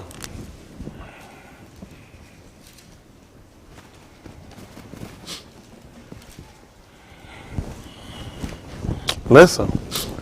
And when the Yom of Ukag Shabua was fully come, What is that? First fruit. Listen. they were all with one accord Wow. in one Malkum. And what happened? And suddenly there came a sound from Shamayim From his side? And what happened? as of a rushing mighty wind. And what did it do? It filled all the Beth where they were sitting. Uh-huh. And there appeared unto them cloven tongues like as of fire. And what did it do? It sat upon each of them. That's what happened. It came from Shamayim. So his sign came down, it became a sign. His son came down and became a sign. Hello? His son came down and became a sign. In Barashit, it told you he created the Shamayim. He put his sign Right. in the Shamayim. That's right. He put a sign on the the arise. So now we understood that he sets in Shamayim, and he told you that he himself was going to give you a sign. Right. Now the only sign he's gonna give you because of where you at, it has to be a sign. Right. which is going to be On a you. son. That's right. I'm just trying to gather this up. Because we start looking at, when we start talking about all Yahshua and talking about her getting pregnant, and we start talking about seasons. This is in a season 2, Ukak Shabuah. And when it will come, when it will fully come, just like when a woman fully come to her time and her age, or when she begins to, after 10 months, she'll come and she'll produce seed and she'll give fruit. That's what he just told you right here, Ukak Shabuah. So where does the impregnation come from? From Shamayim. This is not hard. See, Yasharal had a lot more understanding of what we had. They understand who controls these things, season and time. Not only that, it's not hard for them to understand obtaining something and them having nothing to do with it. That's how they got their land. He told them that. He said, and you didn't plant it. That's right. They came in the land and had fruit and didn't even plant it. That's right. So it wasn't hard to believe that they had gotten a son and they hadn't even impregnated them. That's right. That's right. And here was they received fruit that they had nothing to do with. A lot of these things they physically, naturally understood by their senses. That they had gone into a place that someone else had already preparated and prepared for them. Hello? They had received something that they had nothing to do with. Yet it had been given to them by kind, favor. So when Yahusha came and he started referring to himself as fruit and these different things, there were things that they could actually connect it to, that they understood. When they went into these lands, they also had trees, ox, bearing fruit, pari.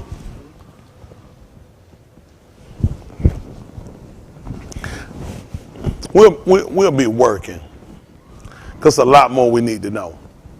There's a lot more that we need to look at and try to understand what they understood. So in order to do it again, we have to go back and look at how they actually perceive things. Y'all got it? That's going to be important. Not the way you look at things today, through what they told you, and through a lot of examples we can use today, but looking at what did they use. With 22 characters, they were able to formulate all this writing. You need 26 letters to write what you wrote. They could do it with 22. 22. And all 22 correlated and related to them. It explained them. It was a part of them. And then they could use things that they actually correlate them. The eye, the teeth, the mouth, the rearing of the hands, the staff that they use, all these things, and could connect that to him. He let them use everything they had and said, with these things you use and operate with every day, you can see me. The Allah. Who else can do that? You take English words and you'll come up with your definition and it won't correlate to them. But with those 22 characters, they can all relate, and they knew, and it was a part of their everyday living, showing you that Elohim has to be a part of everything you do. If I went out to feed and take care of sheep, I got to take the staff. They knew about correcting with it. They knew about the sharp cutting of the mouth. All the things they knew. They knew about the zen. They knew about the heart. They knew about the teeth, the basket. Yahoo saw a basket. Amu saw a basket. They all knew about these things. They knew about the shamash coming up. Hello? They knew about the sun. They knew about the path. Stand ye in the way and see and ask for the ancient. Where's the good way? So you go back to the sun. Get back to the plan. All these things they knew, they dealt with. He said all these things can describe what I want you to do. If you take 22 of these characters, you can formulate and put together everything I need you to do. What you need to know about me, you can define me with these. You cannot define him with the English terminology you got. You can't do it. They don't have it. People took your stuff and twisted it and went another way with it. This is not this. That's right. This is a plow. This is the letter A. There's a difference. Here I can put 2 ox. 2 olives here, and I can plow, and me sit back here, and I can guide and use them. Or I can put them here. So here, well, I can use this. I can understand that. They use these type of tools. In order to plow and to rip up the ground, they don't use the olive. Can you believe that? To get into Ma'im and rip up the ground, you ain't gonna believe it. The olive did it. Who is responsible for tearing that ground up and fruit coming out of it? Us. I can understand it from the olive. Hello? Goodness. Y'all all right? I mean, we can use all that. We can understand it. That's how they understood it. He said, you can describe and understand me from using this. He said, don't I do all these things? That's right. The problem is the stuff they gave you, it don't correlate to it. It'll sound good, it looks good on the outside, but it really comes down to getting a real understanding of who he is. You gotta come back to the. That way, so you gotta ask for the ancient. This is middle, but I just used it, but they understood from the ancient That's right. that Elohim does all this.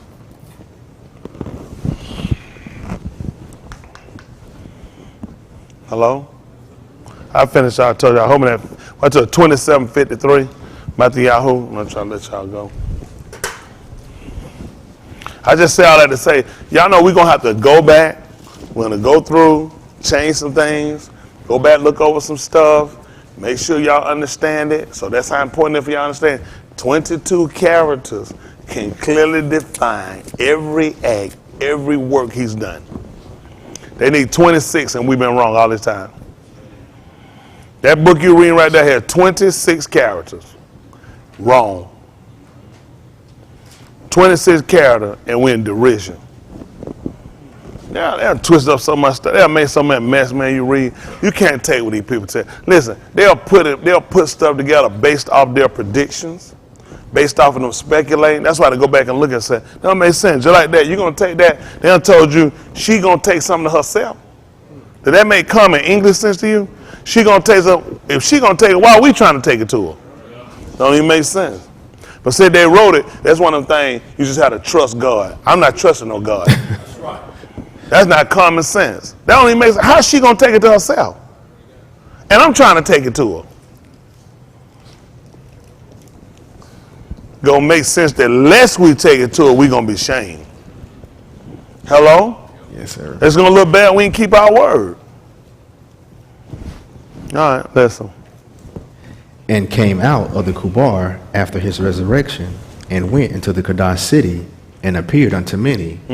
Now when the centurion and they that were with him, watching Yahusha, saw their rots quake, and those things that were done, they yarwere greatly, saying, Ahmad, this was the Ben of Elohim. What happened? And many Nashim were there, beholding afar off, which followed Yahusha from Galilee, ministering unto him, among which was Maureen Magdalene, and Maureen the aim of Jacob, and Joseph, and the aim of Zebedee Bani.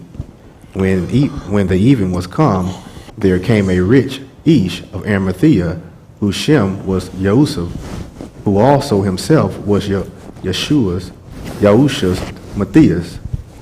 He went to Pilate and begged the basar of Yahusha. Then Pilate Amar. Did anybody catch anything? Don't worry about it. What you gonna say? Then Pilate Amar. Oh, what'd you say, Karen? That man did me good. Tell me what I say. These guys good right here. These two guys right here, they said something. I said, what is that? Kaji looked at it like he never spoke. And like, it's either gonna be wrong or right. I'm gonna say, what did you catch? What you gonna say? He had a rich Mathida. His mom went down. Yeah, go back to sleep. I mean, he good. Go ahead. When he went to Pilate and begged the basar of Yahusha, then Pilate commanded the basar to be delivered. And when Yosef had taken the basar, he wrapped it in a clean linen cloth, And then what? and laid it in his own new tomb, which he had hewn out in the Aban. And he wrote a great a bond to the door of the sepulchre. That's going to be 19 then. I come back at 19, 32, 33, 34, 1934. Let me say that one. Yehukanan. So y'all didn't catch that when he was talking. That's kind of more backward statements I ever heard. Y'all didn't pay attention to that he was saying? The man just declared the end at the beginning. That made no sense to tell you about how all these people got out of the ground and all this happened and these folks feared greatly and these people doing it. Then he started telling you about the man going and asking for his body. That's right. It was sounded though after the man got him resurrected, he went back and got the body again and put it in a hole. That's right. But only people that's gonna make sense to it, people that understand how he speaks. That's right. He started declaring the end at the beginning. That's right. See, he's testing you, trying to see if you pay attention. Why wouldn't he tell you that at the end? That would have made better sense to tell you at the end that he got up and all the dead people got up and this all happened in Windy City. Not tell you that, then start telling you about, okay, and then he went and he buried the body of him and put him in the ground, then he rolled it. So you're like, this is backwards. No, it's correct. I declared the end in the beginning. See, it's all about whether or not you pay attention. See, if I did like some of y'all, I'd have missed it too. But he told you about something that really made sense for us to told it to you at the end. But he said, I declared the end at the beginning. Okay, don't worry about it. See, these are things you put, excuse me, this is his sign. See, this again, we're dealing with his sign. This is a sign that he has something to do with this influence of this. That I'm telling you something, then I'm going back to tell you later something that got to that point. I'm telling you what happened now, then I'm going back to tell you how I got to that point. I just got you to the end at the beginning. Then I start talking to you the rest of it. Hello? No east can come unto me. So the Abba will send me drawing and I do what? When? So what am I telling you? I'm telling you the end. He that believeth on me. Well, I'm sorry. It is written in the Nabaim, they shall all be. Every east therefore that had heard. The what? When are they supposed to happen though? Supposed to happen in the end. Like in the end, you know, you gather up your fruit. That's what you do in the end, you gather. He told you to gather my kodash together. Those that make, all that we knew about gathering was fold, flocks, and we knew about gathering, and we knew about gathering up all the crops. That's what we knew about gathering first. Hello? Y'all all right? Oh no, that's me. That's just me thinking. You got to keep looking to see and pay attention. How do you know that that's his word? See, people were able to identify Yahushua by things he did. They knew that's his word. I know his word. I know how he does that. It's certain people music you can pick up because you're right and they do things a certain type of way. You say, "Yes, I already know." That's right. That's that type. That's his style. You don't even know Yahushua's style. The fact he told you that, then start telling you about Yahushua or Amathea coming to get it. At that point, it ain't important to me. They got up when he got up. All these people, they made it sound you read as though as soon as he died, all these people got up. But he told you later, that was after he had Zerah. That's right. Then he started telling you about them going and taking the body and going and seeing Herod and asking the body and then taking it and winding up his life. This is kind of all off center. No, it's correct. I declared the end in the beginning. It's set up for those that are going to pay attention and recognize this is his word. You're supposed to be able to recognize this sign. We asked for a sign. He said he was going to give you one. From Shamayim. Yahuwah himself going to do it. It's going to be here on the rise. Y'all not looking for no signs? When they came to Yahushua, what did they say they were doing? Who? What did they say they were seeking? His sign? Why didn't they say his sign? They're looking for one on their rocks. Makes sense. Makes sense. You're here. You're looking for a sign. How I know he said a sign? Because you know he told them? He said one, but one sign going to be given to him. So you ask him for one, I'm going to give you the one. They want to ask him his sign. They were looking for a sign. They know where they're at. See, the people that came at him had better sense than what you got. They were looking for a sign. How y'all going to be saved? I'm curious. Where y'all going to come up with this at? Where you going to get it from? You just going to pull it out your ass? It's got to come from somewhere. It's got to make sense. The people that received and got understood how he worked. That's why he wanted you to be taught of him. Because it don't make sense that you're going to stumble up out of nowhere and you're going to be saved. That's right. You're not going to pray yourself saved. You're going to have workings, and it's going to be after an order. When Cornelius prayed, is that all he did? No. Feared Elohim, gave much alms, of good report. Whole house kept it. Yep. Makes sense for him to say, you know what? Time to get it. And you know how you know Elohim gave it to him? What did he tell him to do? Send who? Send, don't cram up on me now. What did he tell him to send him to Joppa? For who? Some who larger one Simon the town, who house is by the, and he gonna tell you, you know, I know Elohim sent him to save him. Because he didn't send nobody from his own country. Because you know, a Nabaim is not without honor saving his own country. You will never catch it. That's why he told him to send men to Joppa. Because he already knew how it's going to work. You're going to have to hear somebody that's not from your own town. They won't pay attention to catch nothing like that. Why would you? Why would you? Because you don't have no perception. It made sense to send him when Shaul told you that he was going to the Gentiles. And that day, why? Because he wasn't a Gentile. They were going to hear somebody of another nation. Would let you know that he was intended on saving them. They ain't gonna catch none of that. You just keep going. Stay in your world where you at. I'm telling y'all, this thing is set up. Everybody ain't gonna get it. Y'all playing around, you're not going to get it. The man had purposely set you up that you're not going to get it. You ain't smart enough to catch it. Why you ain't even worried about really being saved? Let me tell you something. We were talking last night, I was telling them. People have done stuff, they've been for a reason. They don't know why they've done it. If I were to go back and be the same person I was, do you know what I would be? Other than the people I talk, who know where I will be?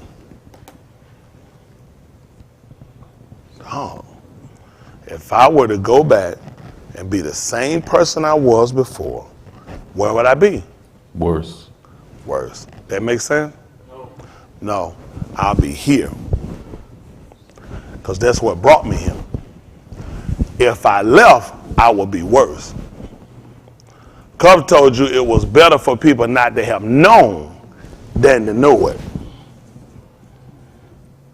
He told you about the last state of those people being worse than the first. Well, it makes sense I'll go back and be who I was. If I left, I had to be worse. Because he's intending on me not coming back. If I left and I was the same person, I'll be back. All of my life, Christ is what got me here. When it makes sense to go back to those, I would have to be worse. That's how he set you up. You're just not smart enough to know it. None of these people are gone to be the same person. They left to be worse. So that the scripture can be fulfilled. That the last estate on is going to be worse than the first. You guys have a lot of hope and stuff that a lot of y'all don't realize it's not going to work. The people that hear a lot of return will go back to who they were, and they'll come back. There are people he said and intend upon, you will be worse. You will not return. It's that critical. You're not smart enough, Mr. Yahuwah. None of us are. All we can do at best is take your time and make sure you comprehend what you're getting. I'm telling you, it's intended to be that way. It's standing out for a reason. Mr. Yahuwah is intended. All these people can't get in. Everybody here contending. Everybody on this whole planet contending. You need people to fall away. You need tragedy to happen to people. Don't y'all know we were sitting in Mizraim? You know what tragedy we were waiting on? We were waiting on the Amorites to fall. We had to set, he told us we were going to be there. He said until that nigger was fulfilled. We had to set now, we had to wait. You know, we had to be sitting around waiting on. Man, I can't wait for them people to die off. I can't wait for them to fall. That's the only way I was going to get out. Do y'all know that Abraham was told that? Y'all actually thought them people just sitting there just waiting on a deliverer? They were waiting according to what we were told until the iniquity of the Amorite is fulfilled. Once it was fulfilled, we were coming out. We need some people to fall. That's how we get your land. So you don't even realize our salvation was predicated on some other people falling. Hello? The Gentiles needed us to fall. Now he said, had we fallen that we should be, what was the word? Broken? That we know it couldn't be broken. If that happened, that means then the scripture. There's a lot of things can happen. He said, now we fell, but it was not that we should be broken, but rather that they could get in. That's right. That's right. Now, showing you we went back to the same thing, and not worse, he talked about our recovery. That's right. Yes, sir. Our recovery. That's right. See, our fall was on the temporary, Right. so that some of them could get in. But what people don't realize right now, in the direction we're moving, we're at recovery, which means now we're finna cut the Gentiles off. That's right. That's right. Yasharal is finna be restored. Yeah. He finna cut the door on the Gentiles. And what? Gentiles ain't able to get in. No, sir. Nope. They only have a certain opportunity window. That's all they got. That's it. Don't y'all know we at recovery? Yes, sir. Even when he gave you a code, he told her what was going to happen. When your code got hit Barak, he told what was going to happen when it came to Asu. Until when? Till you got tired. Till you break his yoke off. Don't y'all know when Mr. Yahuwah get ready to turn back, these Gentiles not finna get in. They're not finna get in. Ain't finna be no last one opportunity with no Gentile. We're at recovery.